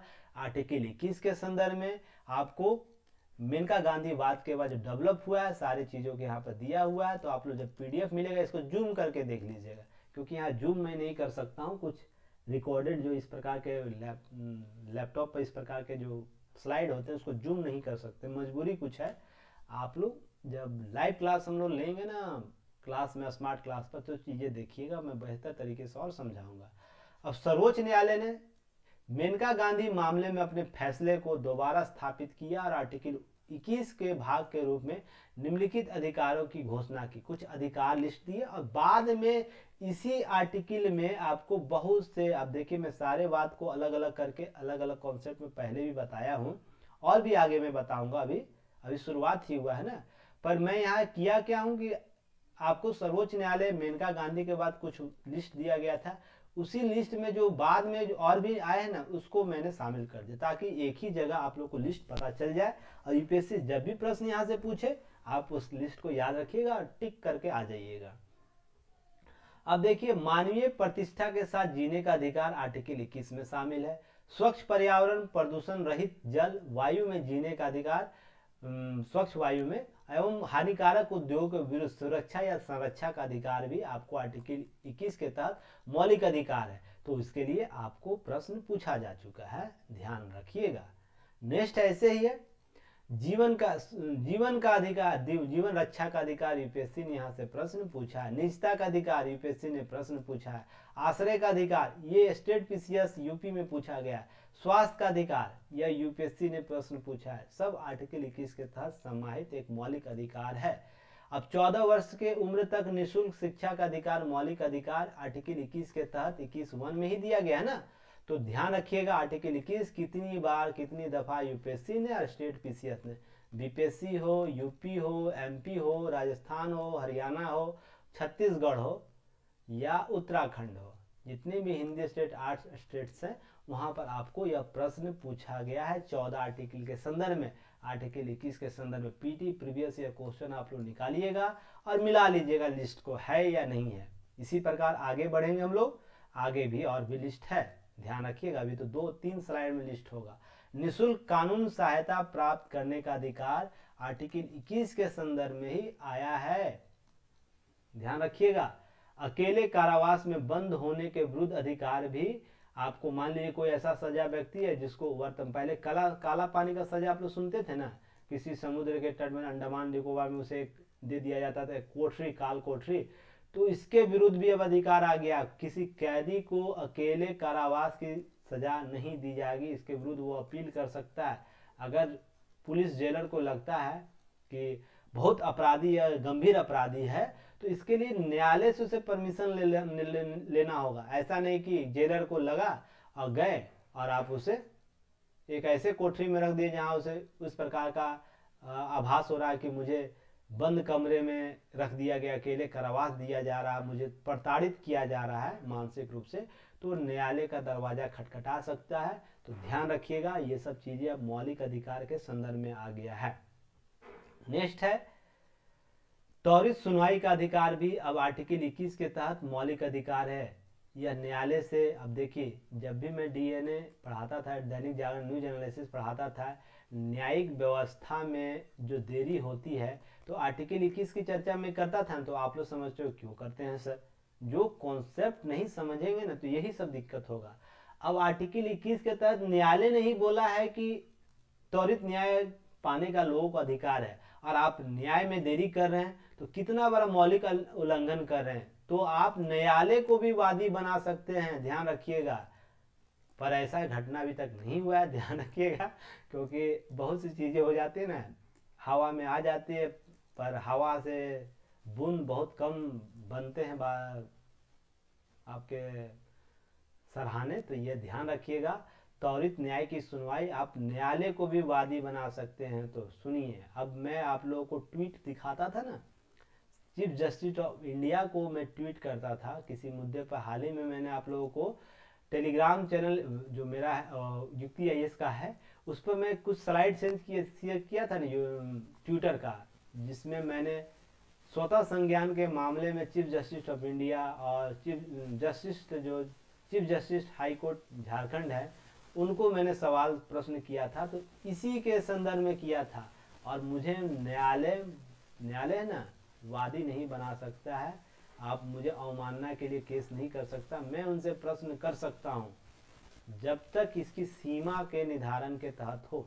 सीमा उल्लंघन में करूँगा तो मुझे ये लोग दंड देंगे, पर मैं जैसे ही मैं सीमा के अंदर कोई भी प्रश्न कर सकता हूँ, उनको उनके कर्तव्य के लिए प्रश्न कर सकता हूँ, आप ऐसा क्यों कर रहे हैं, क्योंकि वो मेरा टैक्स पे कर रहा है, मैं टैक्स पे कर रहा हूँ, उसके टैक्स से उनको वेतन मिल रहा है, और मैं उपभोक्ता भी हूँ, राज्य का नागरिक भी हूँ। तो दोनों संदर्भ में चीज़ों को समझिएगा। इतना आप लोग को अधिकार मिला हुआ है तो आप लोग डर जाते हैं। किसी स्टूडेंट ने बोला सर आपने ऐसा क्यों करते हैं, कुछ न्यायालयीय प्रक्रिया हो जाएगी। इसका मतलब जिंदा होना भी सबूत होता है ना, तो जिंदा भी आप हैं सोसाइटी में, लाश बन के जिंदा रहने से अच्छा है कुछ दिन जियो, बुलंद होकर जियो। मेरा कॉन्सेप्ट यही है, इसलिए मैंने पूरे अंग को दान किया, मैंने अपने अंग के 21 पार्ट को दान किया है। ध्यान रखिएगा आप लोग, 21 पार्ट को आप लोग जाइएगा ऑफिशियल नाटो साइट पर, वहाँ पर क्या क्या डोनेट होता है, जितने भी लिस्ट होंगे ना सभी मैंने डोनेट किया है, और कभी होगा तो मैं आपको दिखा भी दूंगा। आप लोग और जो लोग मुझसे जुड़े हुए वो जानते हैं मैंने अंगदान कौन कौन सा पार्ट किया हूँ। इसलिए कुछ लोग मैंने कम उम्र में बहुत सी लोगों के नज़र में एक अच्छा स्थान बनाए, कारण इसके पीछे यही सब है। तो आप लोग भी ध्यान रखिएगा, जिंदा रहिएगा। चलिए, हथकड़ी लगाने के विरुद्ध अधिकार। अब किसी अपराधी को सार्वजनिक रूप से हथकड़ी नहीं लगा के चल सकते हैं, इसके विरुद्ध भी अधिकार है।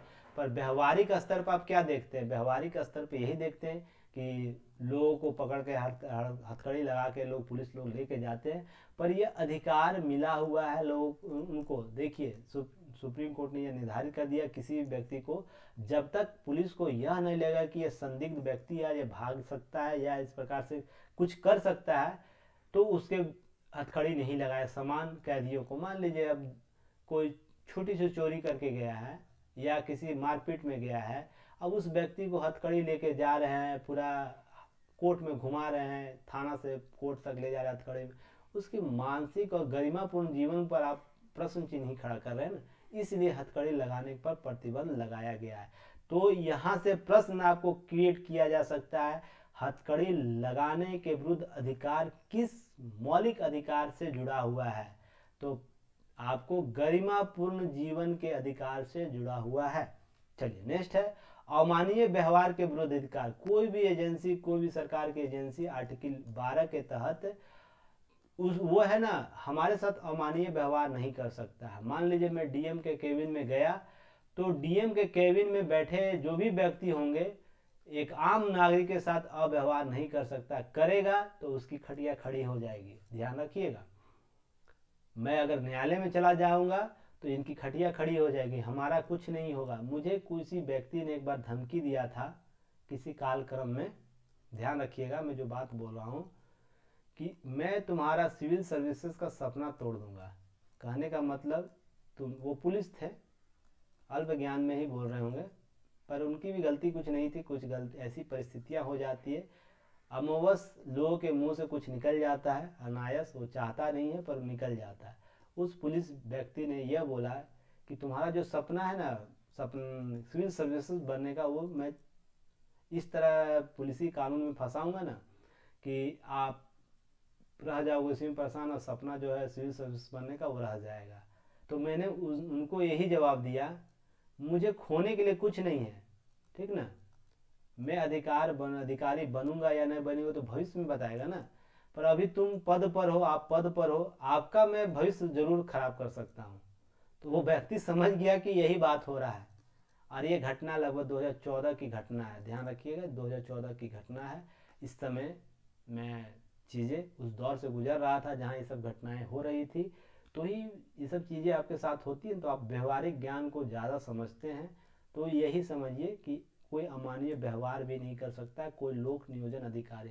तो हाल ही में केस स्टडी आपको मैं बताया था, एमपी का घटना बताया था ना, कि कोई विकलांग थे और उनके डीएम के एडीएम के ऑफिस में जाते उनके साथ दुर्व्यवहार किया जाता, तो एमपी जो के मुख्यमंत्री हैं शिवराज जी, उनको लाइन हाजिर कर देते हैं। उस व्यक्ति विशेष को क्या गया, कुछ नहीं गया। वो आम नागरिक सम्मान पूर्वक व्यवहार का उम्मीद करता है और राज्य की एजेंसियों को इसकी पूर्ति करना होगा। तो ये बात आप लोग ध्यान रखिएगा, जब भी आप कोई पद पर जाइएगा तो इस आर्टिकल को याद रखिएगा अच्छे से, नहीं तो पद के नशे में मत रहिएगा, नहीं तो चीज़ें पता चला अमर सर कुछ बताए हैं उसको जीवन में उतार ही नहीं पाए। फांसी देने में देरी के विरुद्ध अधिकार नहीं हो सकता है। मान लीजिए फांसी देने का समय 5 PM है, तो ऐसा नहीं कि 6 PM में आके आप फांसी दे रहे उस व्यक्ति को, एकदम 5 PM में आप टाइम टू टाइम उसे आप दे दीजिएगा, एक कॉन्सेप्ट। दूसरा, फांसी का वर्ष आप 2022 निर्धारित किए हैं, तो ऐसा नहीं कि 2023 और 2024 में आप जाकर उसको दीजिए, ऐसा एकदम बिल्कुल नहीं। हाँ, विषम परिस्थिति है, कुछ विषम परिस्थिति तो टाइम में आप मैनेजमेंट कर सकते हैं, वो न्यायालय को बताना होगा, न्यायालय उसके संदर्भ में निर्णय लेगी उसका नेक्स्ट फांसी कब होगा। आप इसी के संदर्भ में हाल में जो निर्भया कांड हुआ था उसमें फांसी में जो देरी हो रही थी ना, फांसी बार बार टाला जा रहा था, उसके संदर्भ में समझिएगा, केस स्टडी यहाँ से समझिएगा, आपको निर्भया कांड के संदर्भ में सारी चीज़ें आपको पता होंगी। नेक्स्ट है विदेशी यात्रा करने का अधिकार, किसी भी व्यक्ति को विदेश जाने से नहीं रोक सकता, उसके आर्टिकल 21 के तहत। बंधुआ मजदूर करने का अधिकार, बंधुआ मजदूर के संदर्भ में उसे अधिकार प्राप्त है, किसी भी व्यक्ति को बंधुआ मजदूर नहीं बनाया जा सकता। हालांकि उसे आर्टिकल जो बच्चों को दिया गया बंधुआ मजदूर के संदर्भ में संरक्षण, वहाँ से अलग ये बात है कि यहाँ पर किसी बड़े को भी आपको बंधुआ मजदूर नहीं बना सकते हैं, अर्थात कम दाम देकर अधिक काम नहीं करा सकते हैं। ध्यान रखिएगा, हिरासत में शोषण के विरुद्ध अधिकार, अब जेल में कोई व्यक्ति विशेष को ले जाके इतना प्रताड़ित नहीं कर सकते हैं कि उसके जीवन और मरण का समस्या आ जाता है, इसलिए हिरासत में शोषण नहीं किया जा सकता, उनके विरुद्ध अधिकार प्राप्त है आर्टिकल 21 के तहत। इसी तरह आपातकालीन चिकित्सा सुविधा में अधिकार आपको प्राप्त है, सरकारी अस्पताल में समय पर उचित इलाज।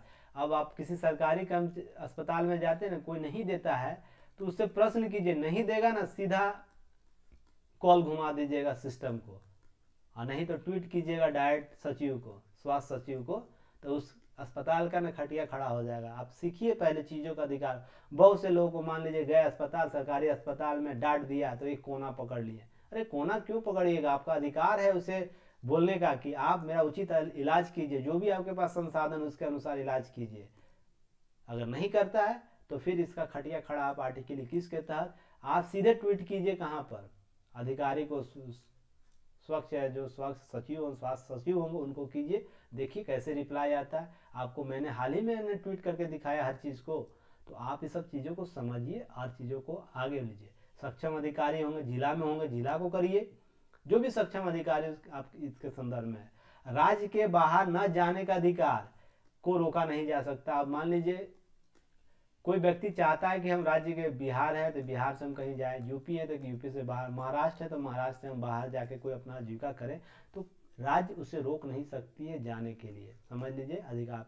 निष्पक्ष सुनवाई का अधिकार। अब न्यायालय में भी यह बात की गई है कि आप निष्पक्ष चुनाव करिए, निष्पक्ष सुनवाई करिएगा, तो आपको लोगों को यह अधिकार आर्टिकल 21 के तहत दिया गया। ये सब सारे यूपीएससी और बीपीएससी, यूपीपीसीएस सारे में पीटीए के स्तर पर प्रश्न पूछे गए हैं, आपको ऑप्शन बनाकर।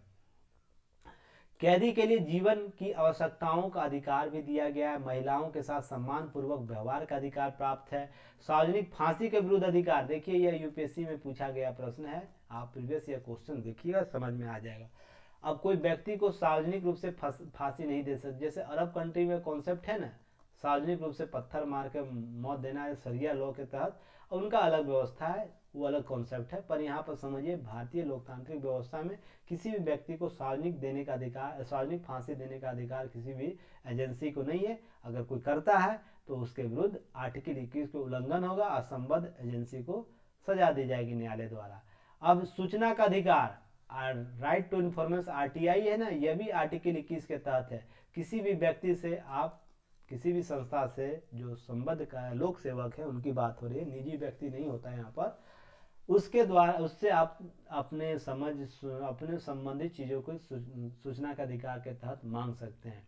पर यहाँ पर कुछ अपवाद देखने को मिलता है, तो ये सब चीज़ें आपको बाद में समझाई जाएगी। अब सूचना का अधिकार, सुनवाई का अधिकार सभी हो गया। नेक्स्ट हम लोग बात करेंगे अभी, और एक स्लाइड में लिस्ट है, बाकी चीज़ें और भी जैसे जैसे आएगा वहाँ पर हम लोग बात करेंगे। आर्टिकल 21 के संदर्भ में यहाँ पर दिया गया right to media care, right to food, right to livelihood, right to shelter, right to privacy, right to education, right to health environment.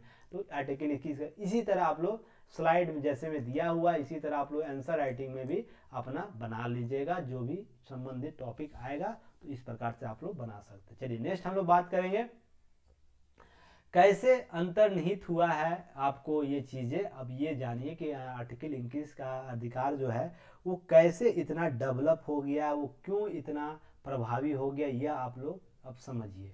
यह सबसे इम्पोर्टेंट पार्ट है, समझे ना, सबसे इम्पोर्टेंट पार्ट यही है कि अब ये कैसे इतना चीज़ें आगे आ गई है। तो यहाँ पर हम लोग कुछ और आर्टिकल अधिकार उसे देख लीजिएगा। प्रतिष्ठा का अधिकार, दोष सिद्धि वाले न्यायालय आदेश के अपील का अधिकार भी है। सामाजिक सुरक्षा और परिवार के संरक्षण का अधिकार दिया गया है। सामाजिक और आर्थिक न्याय और सशक्तिकरण का भी अधिकार आपको आर्टिकल 21 के तहत वर्णित हो गया। विभिन्न न्यायालयीय आदेश में आपको मैंने पढ़ाया था जब परिचय में ना, मौलिक अधिकार के परिचय में, तो किस वाद के बाद कौन सा डेवलप हुआ मैंने वहाँ बताया है, तो आप उस वीडियो को जाके देख लीजिएगा। तो ये कहाँ से किस वाद के बाद डेवलप हुआ है आर्टिकल 21, तो आप लोगों को समझ में आ जाएगा। बार देखिए यहाँ कुछ एरर हो गया है, ये कुछ एरर हो गया, चलिए इसको छोड़िए। जीवन बीमा पॉलिसी विनियोग का अधिकार, अगर मान लीजिए जीवन बीमा LIC में कुछ इशू हो रहा है तो उसके पॉलिसी के विनियोग अर्थात निष्पादन का अधिकार आपको प्राप्त है। तो अगर कोई व्यक्ति विशेष करता है तो आर्टिकल 21 के संदर्भ में उसको न्यायिक प्रक्रिया के दायरे में ला सकते हैं। कोई भी LIC एजेंट या LIC पॉलिसी वर्कर आपको इसके वंचित नहीं कर सकता। जो भी संबंधित मुद्दा है, मान लीजिए कोई पैसा फंस गया है तो सक्षम जो अधिकारी होगा, पदाधिकारी होगा, उसको सॉल्व करना होगा, नहीं तो न्यायालय चल गए तो जीवन पॉलिसी जो है, राज्य की जो एजेंसी है, उसका अभी खटिया खड़ा हो सकता है। सोने का अधिकार, अब नींद का अधिकार प्राप्त है, ध्यान रखिएगा आर्टिकल 21 में। यह यूपीएससी ने प्रश्न पूछा है, शायद में भी बीपीएससी ने भी शायद इससे प्रश्न पूछा है, शायद मैं जहां तक रिकॉल कर पा रहा हूँ बीपीएससी ने भी शायद प्रश्न पूछा सोने का अधिकार के संदर्भ में। अब नींद में कोई अगर आके आपको दखल दे रहा है, कहने का मतलब, अब मान लीजिए आप सो रहे हैं और कोई सार्वजनिक रूप से आपको माइक बजा रहा है, बाजा बजा रहा है, जैसे पूजा स्थल होता है या अजान आप देखते हो ना, अजान का मामला होता है, या इस प्रकार से कोई सार्वजनिक सभाएं होती है, तो इस प्रकार के मामले में सोने के अधिकार के संदर्भ में ही लोग आर्टिकल 21 में जाते हैं। अभी हाल ही में देखे हुए ना, मस्जिदों से अजान को रोका गया यूपी में, बहुत से जगह पूजा पंडालों से जो माइक जो क्या उसको बोलते हैं, बजता है जिसको बाजा, उसको रोकने का या धीमी आवाज में चीज़ों को करने का लिए दिया गया। तो इसी के तहत दिया गया है, ऐसा नहीं कि ऐसे ही राज्य आई और राज्य का मन किया चलो अब सब बंद कराओ, ऐसा नहीं है। तो मान लीजिए आपको सोने से वंचित नहीं कर सकता है कोई भी व्यक्ति, तो यह कोई भी सरकार की एजेंसी। इसी तरह शोर प्रदूषण से मुक्त अधिकार, आपको देखते हो ना शोर प्रदूषण, तो इसी में आता है सोने का अधिकार और शोर प्रदूषण, दोनों सेम पर्लर है। प्रदूषण से मुक्ति भी आपको, प्रदूषण जो होता है उससे भी मुक्ति पाने का अधिकार आपको, आप इसके लिए प्रश्नगत कर सकते हैं राज्य की एजेंसियों को। विद्युत बिजली का अधिकार, देखिए यह भी अब राज्य व्यक्तियों को आर्टिकल 21 के तहत अंतर्निहित अधिकार है। अब कोई राज्य की एजेंसी यह नहीं बोल सकती है कि आप उस क्षेत्र में बिजली नहीं दे सकते हैं। मान लीजिए कोई एक्स क्षेत्र है, वहाँ बिजली पहुँचाने, देखिए आज कल पहुँचाना है उसे, तो राज्य इसे एकदम मना नहीं कर सकती है, बोलेगी नहीं। हाँ, कुछ प्रशासनिक और कुछ संसाधनीय कमी हो सकती है। अब मान लीजिए हिमालय के चोटी पर बोलेगा कोई व्यक्ति, एक व्यक्ति रह रहा है, वो बोलेगा कि नहीं आप मेरे लिए आप पहुंचाइए बिजली, तो देखिए राज्य अपने संसद मना नहीं कर सकती इसे कि वो मांग क्यों रहा है, पर उसके लिए संसाधन भी देखेगी। अगर लगेगा सरकार को नहीं यहाँ तक जाने के लिए विकल्प है जो बिजली का, तो वो दे सकती, नहीं तो इसके लिए अल्टरनेट व्यवस्था करवा देगी ना, जैसे सोलर पैनल लगवा सकती है। तो बिजली इसको देना अधिकार होगा। यह मामला आया था, वाद आया था, उसके बाद यह न्यायालय ने इस सब निर्णय को इंक्रीज किया है, डेवलप किया है। तो इसे आप लोग याद रखिएगा। जितना भी मैंने लगभग 35 से 36 जो अधिकार होंगे आर्टिकल 21 के संदर्भ में अंतर्निहित है, तो इसे समझिएगा। अब यहाँ पर देखिए आर्टिकल 21A का चर्चा है। थोड़ा सा पेन का कलर मैं चेंज कर दूं ताकि आप लोग को भी समझ में आए। हाँ, इंक का थोड़ा सा कलर चेंज हो गया। चलिए अब चलिए मैं बात करता हूँ यहाँ पर आर्टिकल, नहीं हुआ चलिए कोई बात नहीं। आर्टिकल 21(1) के संदर्भ 46वां संविधान संशोधन जो 2002 में हुआ है ना, उस पर क्या किया, जिसके अनुसार 6 से 14 वर्ष के बच्चों को अनिवार्य और निःशुल्क प्राथमिक शिक्षा दी जाएगी। इस संबंध में राज्य द्वारा विधि द्वारा निर्माण किया जाएगा और लगातार इस पर सरकार काम कर रही है। तो 86वां संविधान जो संशोधन है विस्तृत रूप से बच्चों को, जो 6 से 14 वर्ष के बच्चे हैं, उनको निःशुल्क और प्राथमिक शिक्षा प्रदान करने का राज्य का दायित्व है आर्टिकल 21 के संदर्भ में। अब ये आर्टिकल 21 में ही क्यों रखा गया, 45 भी रखा गया, आर्टिकल 19 में भी रखा गया और मौलिक कर्तव्य में रखा गया है। तो मौलिक कर्तव्य और आर्टिकल 25, चलिए 45 में बाद में समझाऊंगा, पर आर्टिकल 21 में ही क्यों रखा गया पहले अभी इसको समझ लीजिए। क्योंकि जीवन में उत्थान करने के लिए, जीवन में एक सफल जीवन प्राप्त करने के लिए, सर्वांगीण विकास करने के लिए आपको शिक्षा सबसे महत्वपूर्ण पार्ट है। तो यह कहीं ना कहीं आर्टिकल 21 का विरुद्ध हो जाता अगर नहीं इसमें दिया जाता। तो आर्टिकल 21 का उल्लंघन है। जीवन और दैहिक स्वतंत्रता में सर्वांगीण विकास भी शामिल है, तो इसलिए आर्टिकल 21(1) में आपको लाया गया। तो आपसे प्रश्न कभी इंटरव्यू में पूछ दे कि अच्छा ये बताइए आप, जो शिक्षा का अधिकार दिया गया आर्टिकल 21A में क्यों दिया गया है, तो इसके पास आपके पास एक लॉजिकल जवाब होना चाहिए, क्योंकि यह आर्टिकल 21 व्यक्ति के सर्वांगीण विकास का द्योतक है, और द्योतक है तो शिक्षा सबसे बेसिक स्ट्रक्चर है सर्वांगीण विकास के लिए। तो इसलिए आप इसको आर्टिकल 21(1) में पहले रखा गया है। बाकी सभी जगह मौलिक कर्तव्य नहीं देगा। मौलिक कर्तव्य जरूरी नहीं कोई शिक्षक, मान लीजिए पिता या जो अभिभावक है वो मना कर दे किसी बच्चे को शिक्षा देने से, तो इसका कर्तव्य मात्र है ना, नहीं राज्य उसको सजा दे सकती। इसी तरह 45, कोई राज्य अगर मना कर दे कि नहीं मेरे पास संसाधन नहीं है तो हम इस क्षेत्र में शिक्षा नहीं दे सकते, नहीं करवा सकते, इस क्षेत्र विशेष में हम कुछ उपलब्ध नहीं करा सकते। मान लीजिए मैं अभी एग्जाम्पल के तौर पर बता देता हूँ। मान लीजिए हिमालय का कोई पार्ट है, हिमालय दुर्गम स्थान है, ठीक ना, वहाँ पर राज्य संसाधन नहीं पहुँचा पाती है, तो वो मान लीजिए राज्य की नीति नहीं दे सकता, तो मैं बॉन्डेड नहीं है कि दम देना है। राज्य की इच्छा के अनुसार यह शक्ति है, अपने संसाधन, कुल संसाधन का अधिकार पर यह देखेगी कि इसे देना है कि नहीं देना है। पर आर्टिकल 21 मौलिक अधिकार में मान लीजिए बहुत से मौलिक अधिकार उसमें शामिल किया जा सकता था ना। आर्टिकल 14 से लेकर 35 के बीच में, 35 तो छोड़िए 34 के बीच में बहुत से ऐसे आर्टिकल थे, वहां पर इसको शामिल किया जा सकता था। फिर भी आर्टिकल 21 में ही क्यों शामिल किया गया, कभी सोचे आप लोग? इसके पीछे लॉजिक यही है कि आर्टिकल 21 सर्वांगीण विकास का द्योतक है, और सर्वांगीण विकास का प्राथमिक प्राथमिक तंत्र या प्राथमिक इकाई क्या होता है? शिक्षा। शिक्षा के बिना किसी व्यक्ति का सर्वांगीण विकास की कल्पना भी हम नहीं कर सकते, इसलिए आर्टिकल 21 सबसे इंपॉर्टेंट पार्ट के साथ जोड़ा गया।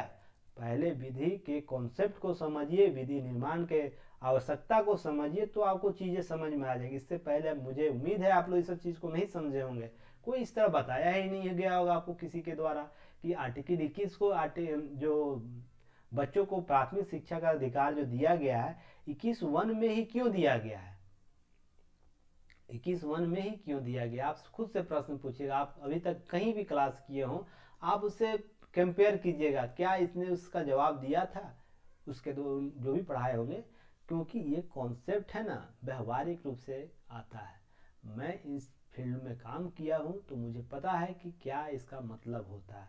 अब नेक्स्ट है निजता का अधिकार। आर्टिकल 21 में सबसे इंपॉर्टेंट पार्टों में अगर देखा जाता है, लगातार समाचार में रहता है निजता का अधिकार, राइट टू प्राइवेसी।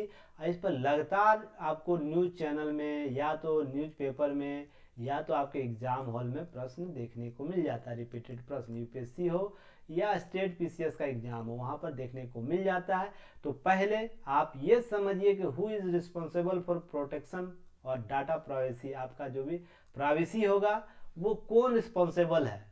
मान लीजिए निजता का अधिकार तो आपके निजी व्यक्ति संदर्भित है ना, इससे संबंधित जो डाटा होंगे जो आपके निजता का उल्लंघन करता है उसको रिस्पॉन्सिबल कौन है उसके लिए, तो सबसे पहले गवर्नमेंट होता है लगभग 45% के आसपास, इंडिविजुअल व्यक्ति आपको 25% होता है और कंपनियां आपको 21 से 22% होती है। मान लीजिए आप कोई मोबाइल लिए हुए हैं ना, तो मोबाइल लेने का मतलब यह बिल्कुल नहीं कि आप ही उसके निजता का अधिकार का दायित्व आप पर सौंप देगी सरकार या कंपनियां, बिल्कुल नहीं। उसके लिए सरकार की एजेंसियां दायित्व होती हैं कि मेरे मोबाइल में जो भी डाटा उसको सुरक्षित रखने के लिए व्यापक उपाय करे। तो इसके लिए क्या करती है, कुछ नियम बनाएगी, जो प्राइवेट कंपनियां होती है, मोबाइल कंपनियां होती है, उनके लिए नियम बनाएगी डाटा प्रोटेक्शन के लिए, तो सरकार इसके लिए जवाबदेह होगी। इसी तरह इंडिविजुअल भी आपसे सरकार उम्मीद करती है तो कुछ इस प्रकार का काम नहीं करिए जिससे आपका डाटा लीक हो, तो इसमें आपकी जिम्मेवारी कितनी हो जाती है, लगभग 25% के आसपास। इसी प्रकार आपको निजी कंपनियों से भी यह आग्रह किया जाता है कि आप ऐसा प्लेटफॉर्म क्रिएट कीजिए तो किसी की निजता भंग ना हो, तो निजता भंग ना हो तो इस प्रकार के कार्य वो करेगा, इस प्रकार से वो इंस्टॉल करेगा। पर धरातल पर क्या है, मैंने आपको दैनिक जागरण न्यूज एनालिसिस में क्या बताया था, गूगल जो है वो क्या करता है, आपके वॉइस इनबॉक्स को यूज करता है आपके डाटा को संग्रह करने के लिए। लगातार अपने मोबाइल के पास किसी शब्द को लगातार बोलते हैं तो वही आपके विभिन्न प्लेटफॉर्म पर नजर आएगा, उससे संबंधित एड। यहाँ तक कि मान लीजिए आप टीवी, सैमसंग टीवी की चर्चा कर रहे या कोई और भी एलजी टीवी की चर्चा कर रहे, लगातार एक ही समय में 2, 3, 5, 10 बार किए हैं, तो आप कोई भी ऐप खोलिएगा, फेसबुक, गूगल या कोई भी जो सोशल ऐप होता है, वहाँ पर इसका प्रचार ऐड देखने को मिल जाएगा। मैंने बताया भी था, इससे संबंधित लिंक भी आप लोग को शेयर किया था, ये कैसे काम करता है। तो देखिए सरकार के समक्ष डाटा पॉलिसी के लेकर बहुत ही प्रश्न है, वो उसको धीरे धीरे सुलझा रही है, पर इस प्रकार के धरातलीय स्वभाव देखने को मिलता है। तो चलिए हम लोग इससे संबंधित आगे बात करेंगे क्या है यह। तो इसी में आपको देखते हैं 24 अगस्त 2017 में सर्वोच्च न्यायालय ने 9 सदस्यीय संविधान पीठ में निजता के अधिकार को मानने पर निर्णय देते हुए मौलिक अधिकार माना। आर्टिकल आपको जो था इसे मौलिक अधिकार में शामिल कर दिया गया। 21 के संदर्भ में ही ध्यान रखिएगा, 21 के संदर्भ में ही चीज़ों को स्पष्ट कर दिया गया। तो आपको इसको देखना और समझना होगा कि चीज़ें कैसे बदलती है, कैसे आगे बढ़ती है। इसी प्रकार निर्णय के अनुसार निजता का अधिकार आर्टिकल 21 जीवन और स्वतंत्रता के अधिकार से अंगीभूत अंग है। न्यायालय ने यह माना कि आर्टिकल 21 के संदर्भ में ही जीवन और स्वतंत्रता के संदर्भ में निजता का अधिकार निहित है। अब निजता का अधिकार भारतीय संविधान के भाग 3 के अंतर्गत निहित विभिन्न मूल स्वतंत्रता के तहत स्वाभिमानतः संरक्षित कर दिया गया। निजता का अधिकार आर्टिकल 21 के तहत भाग 3 में, तो आपको यह 2017 के बाद कॉन्सेप्ट डेवलप हुआ है, न्यायालय बाद में आया है। चलिए नेक्स्ट बात करेंगे। देखिए व्हाट इज इंफॉर्मेशन प्राइवेसी, आप प्राइवेसी को कैसे डिफाइन कीजिएगा, कैसे समझिएगा कि इंफॉर्मेशन प्राइवेसी टैक्सोनॉमी यह है, किस रूप से यह काम करता है, इसे आप लोग देख लीजिए। इंफॉर्मेशन प्राइवेसी, अब ये टाइम डिमिनेशन है, स्पेस डिलिमिनेशन है, इसके बाद आइडिया प्राइवेसी है, कम्युनिकेशन प्राइवेसी है, फ्रीक्वेंसी है, कम्युनिकेशन व्यू है, इसी तरह से कॉन्टेक्ट व्यू है, आइडेंटिटी प्राइवेसी है, मेटा प्राइवेसी है, डाटा प्राइवेसी है, और आपको स्ट्रक्चरल व्यू, आप इंडिविजुअल आप इसमें आते हैं प्राइवेसी, ग्रुप प्राइवेसी में आते हैं, ऑर्गेनाइजेशन प्राइवेसी में आते हैं। तो आपको पहले यही पता होगा कि प्राइवेसी में केवल निजता का अधिकार इसी संदर्भ में इंडिविजुअल प्राइवेसी में आता है, ऐसा बिल्कुल नहीं है। इसके 3 पार्ट है, आप समझ लीजिएगा। स्ट्रक्चरल व्यू में एक है, एक कंटेंट व्यू में है, कंटेंट व्यू में भी निजता डाटा प्राइवेसी रखा जाता है, ये डाटा प्राइवेसी बात की जाती है तो कंटेंट व्यू में आएगा। इसी तरह कंपेंशंस जो होते हैं उसके व्यू में आपको आइडियल, आपको फिंगर आपको आएंगे। तो ध्यान रखिएगा इस फिगर को अच्छे तरीके से आप लोग आंसर राइटिंग में इंक्लूड करना है। ऐसा नहीं कि मैंने जो दिया आपको ऐसे ही सुन के आगे बढ़ जाना है, ठीक है। नेक्स्ट बढ़ते हैं हम लोग। अब यहाँ पर देखिएगा डाटा प्राइवेसी जो हमेशा आपको चर्चा में रहता है। तो when did India recognize right of privacy and privacy protection through data production? जो डाटा प्रोडक्शन की बात हमेशा रहती है निजता के अधिकार में, तो कैसे डेवलप हुआ है वर्तमान में फरवरी 2022 तक की चर्चा की गई है। 50 में आपको आर्टिकल 21 के संदर्भ में बातें की गई थी, constitutional right of life and personal liberty के संदर्भ में। 27 अक्टूबर 2009 को नोटिफिकेशन आता है IIT एक्ट 2008 एक्ट के तहत, उसके सेक्शन 43A 72A के तहत। इसी प्रकार 24 अगस्त 2017 को सुप्रीम कोर्ट जजमेंट आता है प्राइवेसी एंड फंडामेंटल राइट 2017, जो अभी मैंने चर्चा किया वो। उसके बाद आपको देखिए इसी बीच में 2000 के बीच में notification IT information IT act जो है उसके संदर्भ में आपको लीगल डाटा एंड एनालॉग के बीच में आपको कुछ निर्णय लिया जाता है पर्सनल डाटा के संदर्भ में। उसके बाद 2011 में notification rule for the reasonable security and जो प्रैक्टिसेस है due to section 19 IT act में दे दिया जाता है कि इसके लिए आपको जो संबद्ध संस्था होगी वो जवाबदेह होगी। और आपको 17 में इसमें जजमेंट दे दिया जाता है, सबसे इंपॉर्टेंट निजता का अधिकार है जो फंडामेंटल राइट के संदर्भ में निहित होगा। और फरवरी 2021 में expected date to notification of DPA जो 2022 है उसके संदर्भ में 2 बार कार्य हो चुका है, पर वास्तविक रूप से यह बिल अभी पास नहीं हुआ है, जिस पर कार्य गतिविधि चल रहा है। जब आएगा DNA में आप लोग DNA कहता है दैनिक जागरण न्यूज एनालिसिस में आपको कवर किया जाएगा। तो चलिए हम लोग फिर नेक्स्ट बात करेंगे। देखिए सब चीजें ना आपको इस प्रकार से चीजें अगर कहीं मिल रही है तो आप लोग कमेंट सेक्शन में जरूर बताइएगा कि क्या आपको बेस्ट चीजें मिल रही है क्या नहीं, कुछ नया सीखने को मिल रहा है या नहीं, एग्जाम और इन चीजों को टॉपिक को कवर किया जा रहा है या नहीं, जो बार बार एग्जाम में प्रश्न पूछे जाते हैं उससे टॉपिक कोऑर्डिनेट हो रहे हैं या नहीं। आप लोग कमेंट सेक्शन में जरूर बताइए ताकि मुझे भी इंटरनल मोटिवेशन मिले कि मैं जो काम कर रहा हूँ भाई ईमानदारी के साथ कर रहा हूँ, उसका आउटपुट आप लोग दीजिएगा। तो जो भी चीजें हैं आप लोग जरूर कमेंट सेक्शन में बताइएगा। अब देखिए इससे संबंधित मुख्य प्रश्न जितना मैंने आर्टिकल 21 तक 20-21 की चर्चा किया ना, उससे संबंधित कुछ प्रश्न आपको एग्जाम हॉल में देखने को मिलेगा। जैसे मुद्दा 1 निजता क्या है, अनुच्छेद 21 के संदर्भ में अनुच्छेद 19 से अस्पष्ट होता है। तो आप यह यूपीएससी के प्रश्न आ चुके हैं, तो आप देखिएगा जो मैंने पढ़ाया। मुद्दा 2 डिजिटलाइजेशन जो आधार योजना है, गोपनीयता का अधिकार बार बार चर्चा में रहता है, तो यूपीएससी और स्टेट पीसीएस में यह प्रश्न पूछा गया है। राज्य के नीति निर्देशक तत्व डीपीएसपी जो है मूल अधिकार के बीच विवाद क्या है, क्यों इतना मूल अधिकार आपको प्रासंगिक हो गया आर्टिकल 21 के संदर्भ में, यह भी मुद्दा है, प्रश्न उठता है।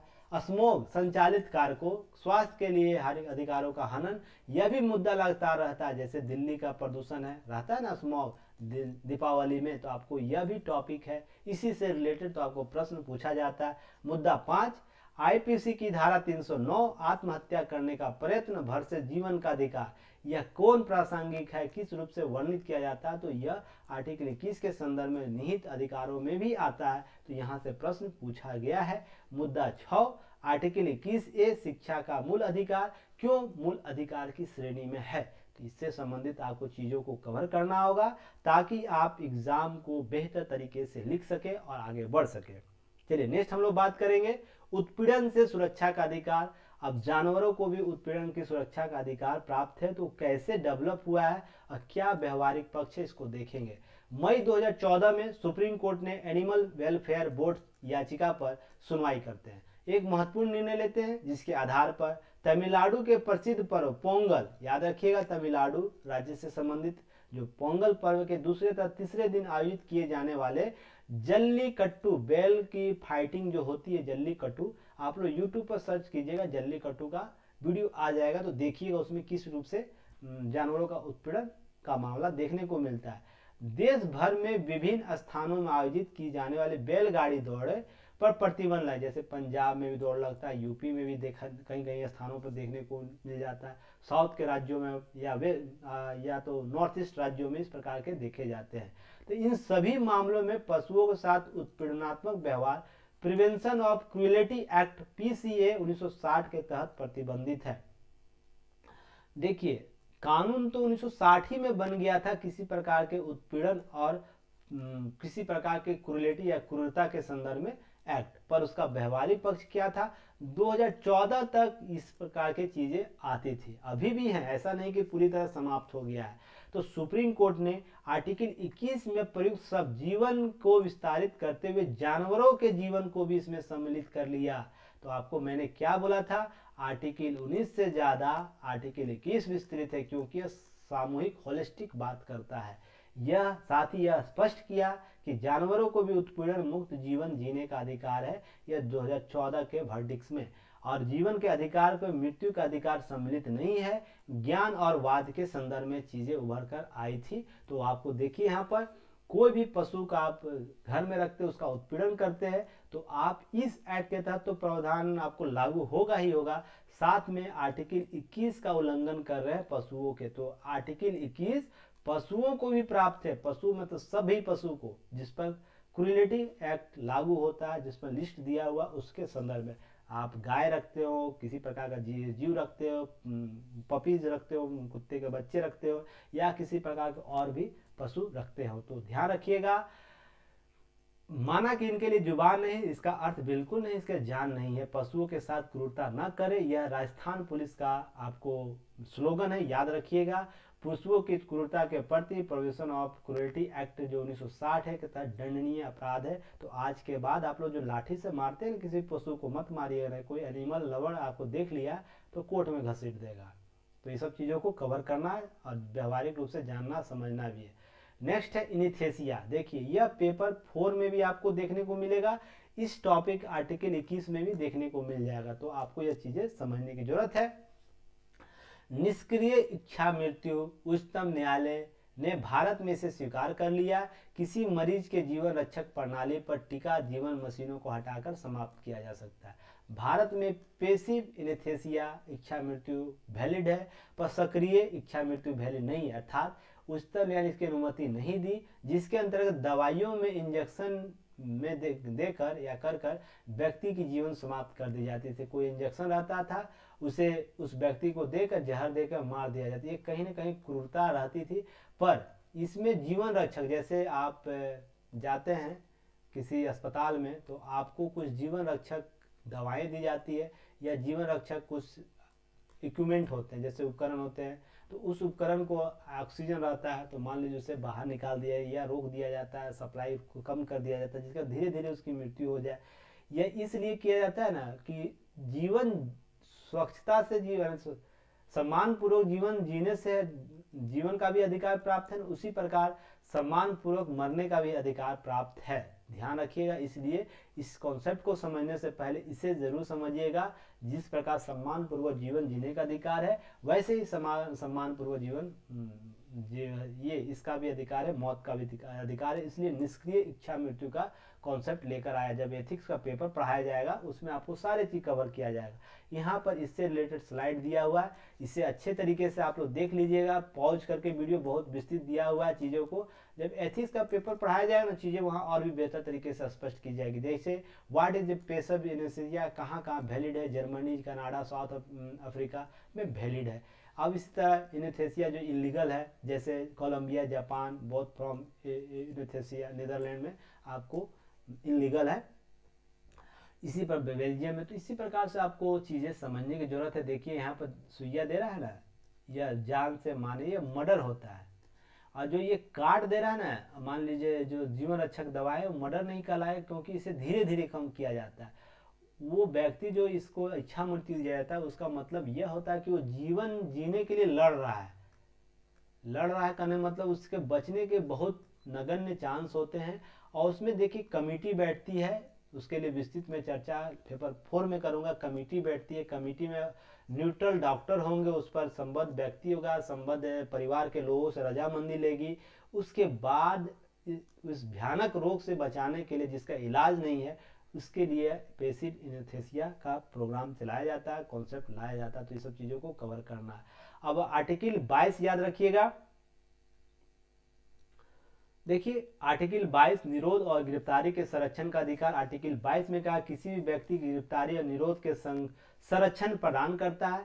हिरासत दो प्रकार के हैं, तो दंड विषय कठोर, एक व्यक्ति को दंड देती है जिसमें अपराध स्वीकार कर लिया है, अर्थात अदालत उसे दोषी ठहराए जा चुका है तो उसे दंड विषय कठोर सजा देगी। निवारक हिरासत का मतलब बिना सुनवाई दोषी ठहराया जाए, अर्थात किसी व्यक्ति को पिछले अपराध पर दंडित न कर भविष्य में ऐसे अपराध को रोकने की चेतावनी देती। जैसे मान लीजिए किसी आयोजन हो रहा है, अभी मान लीजिए अभी दीपावली का आयोजन हुआ ना, दीपावली पर्व का या ईद का, या तो कोई जनसभा ऐसी होती है, मान लीजिए प्रधानमंत्री राष्ट्रपति का, तो एक्स क्षेत्र में है हो रहा है, मान लीजिए अभी कोई जगह है, तो वहां पर जितने ऐसे संदिग्ध व्यक्ति जो पहले सजा प्राप्त कर चुके हैं ना, उनको पुलिस कुछ दिन के लिए रिमांड, कुछ दिनों के लिए उसे पकड़ के अपनी हिरासत में रखेगी।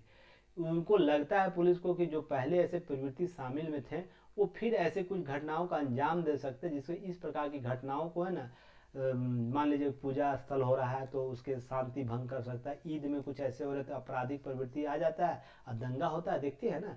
तो इस प्रकार के संदिग्ध व्यक्तियों को जो घटना नहीं घटने अभी घटी है ना, मान लीजिए इस 2 नवंबर को ये व्यक्ति को पकड़ कर लाया इस एक्ट के तहत, तो मान लीजिए ईद है अभी, आपको मान लीजिए अगले दिसंबर में है, आपको नवंबर दिसंबर में 15 तारीख को, तो पहले ही व्यक्ति को पकड़ लेगी इस आधार पर कि आपसे उम्मीद लग रहा है आज की आने वाले समय में आप कुछ ऐसी घटनाओं को अंजाम दे सकते हैं जिससे सामाजिक जो सद्भावना है वो टूटेगा, तो उस व्यक्ति को अपराध इस संदर्भ में निवारक हिरासत कर सकती है। और यह सरकार वैलिड है, क्योंकि ऐसे प्रवृत्ति के लोग लगातार जेल में हवा खाते रहते हैं, बार बार कोर्ट और जेल करते रहते हैं, इसलिए उन व्यक्तियों को शामिल किया जाता है। और ये दंड विषयक है जो ये समान व्यक्तियों के लिए लागू होता है। अब याद रखिएगा यहाँ अनुच्छेद 22 के 2 भाग है। तो पहला भाग क्या है, यह अनुच्छेद 22 का भाग 1 जो है साधारण कानूनी मामलों से संबंधित है, जिसमें हिरासत के लिए गए व्यक्ति के अधिकार, गिरफ्तार करने के आधार पर सूचना देने का अधिकार प्राप्त है, विधि व्यवसाय के परामर्श प्रतिरक्षा कराने का अधिकार है, और दंडाधिकारी मजिस्ट्रेट के सम्मुख 24 घंटे में यात्रा को समय को छोड़कर पेश होने का अधिकार है। अर्थात भाग 1 22 का भाग 2 है, ए और बी भाग में वर्णित है। ये भाग समान लोगों के लिए, समान जो पकड़े जाते हैं ना, समान जो पहली बार या तो इस प्रकार से न्यून अधिकारी क्रिमिनल क्रोडेड क्रिमिनल ना हो उनके लिए नहीं है ये भाग भी उनके लिए। अब नोट यहाँ याद रखिएगा, यह सुरक्षा कवच विदेशी व्यक्तियों के निवारक हिरासत कानून के अंतर्गत गिरफ्तार व्यक्तियों के लिए उपलब्ध नहीं है। ध्यान रखिएगा, यह विदेशियों के लिए उपलब्ध नहीं है जो निवारक हिरासत यानी भाग बी के तहत पकड़े जाएंगे। और सर्वोच्च न्यायालय ने आदेश में जन अधिकारियों की गिरफ्तारी आयकर न देने पर गिरफ्तारी और विदेशी को पकड़े जाने पर लागू नहीं होगा। अर्थात कोई व्यक्ति आयकर नहीं दे रहा है या विदेशों में पकड़े जाने पर भी यह कॉन्सेप्ट लागू नहीं होगा। ध्यान रखिएगा, नोट आप लोग इसे याद रखिएगा।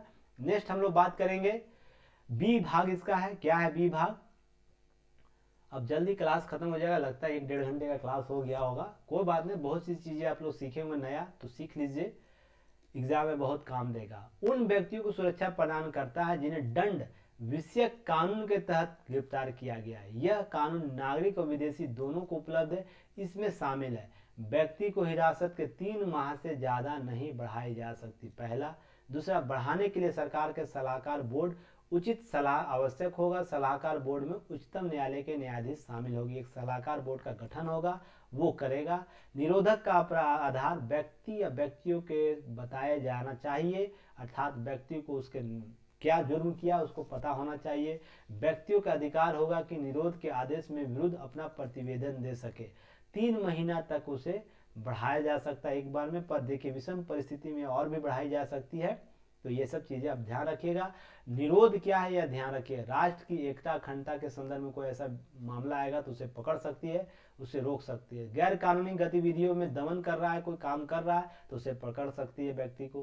राष्ट्रद्रोह का कोई व्यक्ति काम कर रहा है, कोई व्यक्ति संतलिप्त है तो उसे पकड़ सकता है। जैसे आप देखते होंगे ना, छापा मारता है एनआईए या कुछ व्यक्तियों को पकड़ के ले जाता है, उसी तरह राष्ट्र विरोधी गतिविधियों में संचालन में नियंत्रण कर रहा था। हाल ही में बिहार में पकड़ा गया, बहुत से यूपी में पकड़ा गया, एमपी में पकड़ा गया, महाराष्ट्र में पकड़ा गया। छापे पड़े थे किसी संस्था पर ना, मुस्लिम संस्था पर, पीएफआई शायद में भी था नाम, उस पर पकड़ा गया ना, इसी आधार पर पकड़ा गया था। वो बाद में आप कुछ ऐसा कर सकते हैं, इसलिए आपको हिरासत में लिया जाता, राज्य को रोका नहीं जा सकता। अब इसको राजनीतिकरण लोग कर रहे, अलग मैटर है, पर राज्य के पास शक्ति प्राप्त है और ये बहुत जरूरी है राष्ट्र की एकता अखंडता के लिए। सार्वजनिक क्षेत्र में आपूर्ति में बाधा अगर आदि संबंधित मुद्दे होंगे तो आपको संस्थाएं निरोधक कर सकती है, रोक सकती है, ध्यान रखिएगा। नेक्स्ट बात करेंगे, नेक्स्ट में शायद अनुच्छेद इसकी चर्चा बस है, उसके बाद लास्ट स्लाइड होगा, समाप्त हो जाएगा आज का क्लास। आर्टिकल 22(1) में मनमानी गिरफ्तारी से संरक्षण दिया गया है।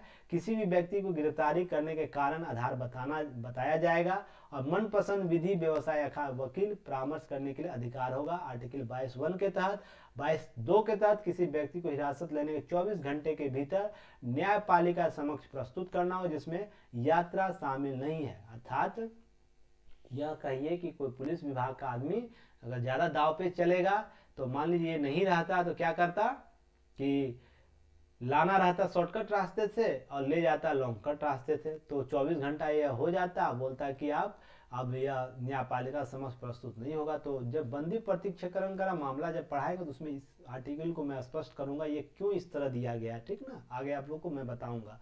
आर्टिकल 22(3) अपवाद 2 प्रकार के व्यक्तियों को यह अधिकार नहीं मिलेंगे। जो निवारक नजरबंद में रखे गए लोग हैं, जो आर्टिकल आपको 22 के बी पार्ट में है ना, जो नजरबंद रहेंगे उनको यह प्राप्त नहीं होगा। जो ये आर्टिकल 1 तो जो 3 है, और विदेशी शस्त्रों को भी यह अधिकार प्राप्त नहीं होगा। तो नजरबंद से संबंधित चीजें जो स्पष्ट की गई हो केवल इन संदर्भों में लागू होती है जो आपको मैंने बताया। अब देखिए यहाँ पर निवारक कानून के संदर्भ में निवारक नजरबंदी की अवधि क्या है, यह सबसे इंपॉर्टेंट पार्ट है। तो 3 महीने से अधिक किसी बंदी को व्यक्ति को बंदी नहीं बनाया जा सकता है। उसके लिए न्यायिक व्यवस्था अगर उससे अधिक करते हैं तो एक अनुशंसा कमेटी बनानी होगी, सलाहकार कमेटी, वो जैसा अनुशंसा करे वैसे काम करना। संसद विधि द्वारा अधिकतम समय सीमा निर्धारण कर सकती है, अगर संसद चाहेगी तो इसकी सीमा में बढ़ा सकती है। अभी फिलहाल 3 महीना ही है। अब निवारक नजरबंदी का आशय क्या है यह समझिए। अब क्यों निवारक नजरबंदी, किसी व्यक्ति को हम पहले ही पकड़ के रखेंगे, क्यों ऐसा कारक होता है? किसी व्यक्ति को नजरबंद करने संभावित अपराध को रोकना होता है। मान लीजिए पीएम का कहीं मीटिंग है किसी गांव में या जिला में, तो वहाँ के जितने कोर क्रिमिनल होंगे ना उनको पकड़ के पहले ही पुलिस पकड़ लेगी। या कोई आयोजन हो, जैसे मान लीजिए अभी पटना साहिब में आपको आयोजन होता है, सिखों का आयोजन हर साल होता है, तो उससे पहले जितना पटना के आसपास का अपराधी होंगे उनको पहले पकड़ लिया जाएगा कि आप कोई संभावित अपराध नहीं करिएगा, तो आप पहले चलिए जेल में, आप जेल का हवा खाइए और कुछ आराम कीजिए, वहाँ पर बहुत आप लोग खुले में घूम लिए। ये क्रोल क्रिमिनल जो होते हैं ना, जो बार बार अपराध करते हैं, उनके लिए है। मात्र संदेह के आधार पर किसी में हिरासत में ले लेना होता है। मान लीजिए कोई व्यक्ति संदेह है, और मान लीजिए एक्टिविटी पुलिस बैठा हुआ है और कोई एक्स व्यक्ति ऐसा है कि उसके आसपास कुछ ऐसा एक्टिविटी कर रहा है जिससे लगता है किसी पुलिस को कि ये कुछ घटना का अंजाम देगा, ये तो उसे भी पकड़ सकता है इसी कानून के तहत। हालांकि उसके बाद ट्रायल चलेगा तो उसे साबित होगा नहीं होगा अलग मैटर है, पर उसको संदेह के आधार पर ही पकड़ सकता है। अब देखिए, अपराध करने से पहले किसी व्यक्ति को नजरबंद कर लेना होता है इसे। और नोट याद रखिए, विधि निर्माण की शक्ति भारत की निवारक नजरबंदी की विधि निर्माण की शक्ति संघ और राज्य सरकार दोनों को प्राप्त है। या केंद्र सरकार भी इस पर नियम बना सकती है, राज्य की सरकारें भी नियम बना सकती है। तो ये सब चीजें आपको याद होना चाहिए, समझना चाहिए किस प्रकार से ये वैलिड होता है, कहाँ इसका उपयोग होता है। और देखिए, इससे संबंधित निवारक नजरबंदी के संबंधित बहुत से कानून है, जिसमें मीसा कानून है, आपको यह आया था मीसा, और इसी के नाम पर लालू जी ने अपनी बेटी का नाम मीसा रखा था। इसी वर्ष उनका जन्म हुआ था 1971 में। तो जब इस साल इस पर मीसा निवारक कानून आया था तत्कालिक परिस्थितियों 1971 में, इस समय इंदिरा गांधी जी का शासनकाल था। युद्ध, देश की सुरक्षा, एकता, अखंडता के मुद्दा से संबंधित कोई मुद्दा होगा उसमें मीसा के तहत ही चलाया जाता है। दुरुपयोग 1975 में इसका दौरान बहुत ही जोर शोर से किया गया था, सभी व्यक्तियों पर मीसा लगा दिया गया था। ध्यान रखिए, जो भी व्यक्ति होते थे राजनीतिक पॉलिटिकल, उन पर मीसा एक्ट ही लगाया गया था। वर्ष 1978 में जनता पार्टी की सरकार इसे समाप्त कर दिया गया। अब उसके बाद कोपा आया, देखिए विदेशी मुद्रा संरक्षण तस्करी निवारण अधिनियम कोस्पा आया। उसके बाद रसूका, राष्ट्रीय सुरक्षा कानून 1980 में आया। ये सब निवारक कानून है, तो इसे याद रखिएगा। इसके विभिन्न डायग्राम जब भी हम लोग चर्चा करेंगे इससे रिलेटेड टॉपिक, वहाँ पर हम लोग जब एक्ट में आएंगे ना, वहाँ पर हम लोग चर्चा करेंगे। नेक्स्ट, एक सेकेंड, क्लास अब जल्द ही समाप्त हो जाएगा। आप लोग भी समय लग रहा होगा, मैं जानता हूँ, पर जो चीज़ें आपको मिल रही होंगी ना, आप नया आपको मिला। टाडा, इसी तरह टेररिज्म और डिस्प्यूटी प्रोहिबिशन एक्ट जो 1985 है, वो भी पंजाब में आतंकवादी गतिविधि operation blue star Indira Gandhi की हत्या के बाद टाडा लागू किया गया था। और ध्यान रखिएगा, संजय दत्त जो थे, हैं संजय दत्त थे नहीं हैं, उनको भी टाडा के तहत ही एक बार पकड़ा गया था, जिनको वो सजा काटे हैं और आए हैं बाहर। तो टाडा के तहत आपको नहीं, सॉरी पोटा के तहत उनको पकड़ा गया। एक सेकेंड, हो जाता है कभी कभी कंफ्यूजन। तो पोटा देखिए प्रिवेंशन ऑफ टेररिज्म एक्टिविटी 2002 आया, जिसमें तत्कालीन परिस्थिति अमेरिका में वर्ल्ड ट्रेड सेंटर और हमला आपको नो शायद मैं चेक करके बता दूंगा, मैं रिकॉल नहीं कर पा रहा हूँ संजय दत्त जी का टाडा या पोटा था, मे भी हमको लग रहा टाडा ही होना चाहिए, पर मैं देख लूंगा, क्योंकि होता है ना, ह्यूमन एरर है। अब कभी कभी चीज़ें ना, जब केस स्टडी पढ़ाई तो दिमाग से स्लिप कर जाता है, और लगातार मैं बोल रहा हूँ ना, कुछ चीज़ें दिमाग में काम नहीं कर रहा है। इसलिए तत्कालीन परिस्थितियों में अमेरिका वर्ल्ड ट्रेड सेंटर के दौरान 2001 में भारत संसद में हमला कर रहा है, और यूपीए सरकार 2005 में इसे समाप्त कर दिया, और गैर कानूनी गतिविरोध निवारण संशोधन नियम 2008 यह कानून अब भी काम कर रहा है। तो ध्यान रखिएगा इससे संबंधित चीज़ों को। टाडा के संदर्भ में कुछ चीज़ें मैंने यहाँ स्लाइड दे दिया, इसे आप लोग देख लीजिएगा। अब जब पीडीएफ मिलेगा, इससे देखिए, ये सब केस स्टडी के तौर पे यूज़ कर सकते, ग्राफिंग यूज़ कर सकते हैं। इसके अतिरिक्त जो बातें मैं बोलूँ यहाँ पे वही चीज़ें लिखा हुआ, बस आपको ग्राफिंग करना सीख जाइए, कैसे ग्राफ करना है। Not guilty, broad of trials, अब इसके संबंधित कुछ चर्चाएँ की गई, उसे आप लोग अपने की नोट्स में शामिल कर लीजिएगा। इसी प्रकार गैर कानूनी गतिविधि अधिनियम संशोधन विधेयक 2019, इसमें मैंने दैनिक जागरण न्यूज एनालिसिस पर मैंने चर्चा भी किया है। प्रमुख बिंदु इसका क्या था, गैर कानूनी गतिविधियों अधिनियम 1967 का संशोधन करता है। इस अधिनियम के अंदर जांच अधिकारी को उन संपत्तियों को जब्त करने पहले पुलिस महानिदेशालय मंजूरी लेनी होती थी, जो आतंकवाद से संबंधित हो सकती थी। विधेयक के अनुसार अगर राष्ट्रीय जांच एजेंसी द्वारा जांच की जा रही है, तो ऐसी संपत्ति जब्त करने एनआई के महानिदेशक पूर्व मंजूरी लेनी होगी। और वर्तमान अधिनियम के अंतर्गत केंद्र सरकार किसी संगठन का आतंकवादी संगठन निर्दिष्ट कर सकता है। तो देखिए, एनआई जो आपको शक्ति गई है 19 संशोधन के तहत। और इसी के बाद पारित आतंकवादी कार्रवाई करता है कोई, तो उसमें भाग लेता है तो उसे भी कर सकता है। आतंकवादी घटना को अंजाम देने के लिए तैयारी करता है तो उसे भी पकड़ सकता है इस एक्ट के तहत। अब आतंकवाद को बढ़ावा देता है कोई, तो उसे भी पकड़ा जा सकता है। अन्यथा आतंकवादी गतिविधियों में शामिल है तो भी पकड़ा जा सकता है। यह विधेयक सरकार को यह अधिकार देता है कि वह समान आधार पर व्यक्तियों को भी अंतर्वादी निश्चित कर सकता है, निर्दिष्ट कर सकता है। ध्यान रखिएगा, समान व्यक्ति लगता है पर वो समान व्यवहार नहीं कर रहा है तो उसे पकड़ कर ले जा सकती है इस एक्ट के तहत एनआईए। तो एनआईए क्या है, यह एक्ट क्या है, सब मैंने दैनिक जागरण न्यूज एनालिसिस में कवर किया हूँ। तो आप लोग को मैं बोलता हूँ ना, टॉपिक ही आप लोग का कवर हो रहा है। तो जो लोग आपको दैनिक जागरण में एनआई को पढ़ेंगे तो उनको एक्ट को समझिएगा। यह लोकसभा में आया था, उससे संबंधित स्लाइड है, इसे देख लीजिएगा। सारी डायग्राम जो मैंने अभी बताया यहाँ पर चीज़ें कवर की गई हैं, बस स्लाइड को पॉज कीजिए, एक बार अच्छे तरीके से देख लीजिएगा। अब देखिए यहाँ पर निष्कर्ष इसका क्या है, निष्कर्ष कुछ चीज़ें समझिएगा। यहाँ पर क्या है, निवारक नजरबंदी कानून लोकतांत्रिक अधिकारों के विरुद्ध है। पहले तो आपसे पूछे निवारण आलोचना किस रूप से करना है, तो सबसे पहले ये बताना है कि लोकतांत्रिक अधिकारों के विरुद्ध है। दूसरा, यह कानून अत्यधिक कठोर और सख्त है, यह मानव अधिकारों के विरुद्ध है, आर्टिकल 19-21 के विरुद्ध है, यह दुरुपयोग की संभावना अधिक रहती है। तो जैसे एनआई के मामले में देखे जाते हैं कि किसी व्यक्ति विशेष को बिना जांच पड़ताल के ही लेकर चला जाता है बस संदेह के आधार पर, तो ये कहीं ना कहीं मौलिक अधिकारों का उल्लंघन होता है। भले बाद में इसका रेशियो मैंने आपको बताया था कितना % रेशियो किसी मामले में, 8000 लगभग मामले पकड़े हैं जिसमें से मात्र 143 लोगों को सजा मिला है। तो कितना रेशियो हो गया समझ सकते हैं। तो ये भी दुरुपयोग होने का संभावना रहता है। निष्कर्ष क्या है, आपको भारतीय संविधान में मूल अधिकारों का व्यापक उल्लेख किया गया है। प्रथम दृष्टया ऐसा प्रतीत होता है कि निवारक नजरबंदी कानून मूल अधिकारों के विरुद्ध है, परंतु वास्तविक रूप से निवारक नजरबंदी कानून एक आवश्यक और अनिवार्य बुराई है। जैसे नौकरशाह के संदर्भ में बोला जाता है नौकरशाह एक आवश्यक अनिवार्य बुराई है, उसी तरह निवारक निरोधक भी। अगर एनआई को यह शक्ति नहीं देगी तो किसी घटना से पहले किसी लोग को कैसे पकड़ेगी। अब घटना हो जाएगी तब पकड़ेगी तो सिचुएशन कैसे हैंड ओवर होगा, सिचुएशन कैसे समान चलेगी। तो इसलिए आवश्यक बुराई है पर यह अधिकार देना पड़ेगा। कुछ हर चीज़ मौलिक अधिकार के संदर्भ में निहित नहीं हो सकती। कुछ सुरक्षा एजेंसियों को पहले फर्स्ट स्टेज में रोकने का अधिकार प्राप्त होना चाहिए। और आवश्यक बुराई क्यों है, राज्य की एकता अखंडता बनाए रखना है, इसलिए आवश्यक बुराई को मानना पड़ेगा। बुराई इसलिए है कि इससे व्यक्ति के अधिकार का हनन प्रभावित होता है, शोषण के विरुद्ध अधिकार है, यह जीवन के अधिकार का विस्तार को रोकता है, यह इसलिए आवश्यक बुराई माना जाता है। तो समझ गए इस सब चीज़ें को। अब मैं उम्मीद करता हूँ समझ गए होंगे। इससे संबंधित टॉपिक है जो मेंस में आपको यूपीएससी के मेंस, स्टेट पीसीएस के मेंस में पूछ सकता है। आर्टिकल 22 निवारक निरोध के संदर्भ में, अब जम्मू कश्मीर अलगाववादियों पर किए जाने वाले निवारक नजरबंदी बनाम मानवाधिकार, बार बार न्यूज में आप सुनते होंगे जम्मू कश्मीर के लोगों का रोक दिया गया, पहले ही संदिग्ध व्यक्तियों को पकड़ लिया गया, तो उसके मानवाधिकार हनन के संबंधित यहाँ तक कि अंतर्राष्ट्रीय मानवाधिकार के पास चला जाता था। तो और नेक्स्ट दूसरा, arms force special power act AFSPA बनाम मानवाधिकार बनाम मूल अधिकार जो कॉन्सेप्ट है उसमें इस निवारक निरोधक के संदर्भ में चीज़ें दी गई है।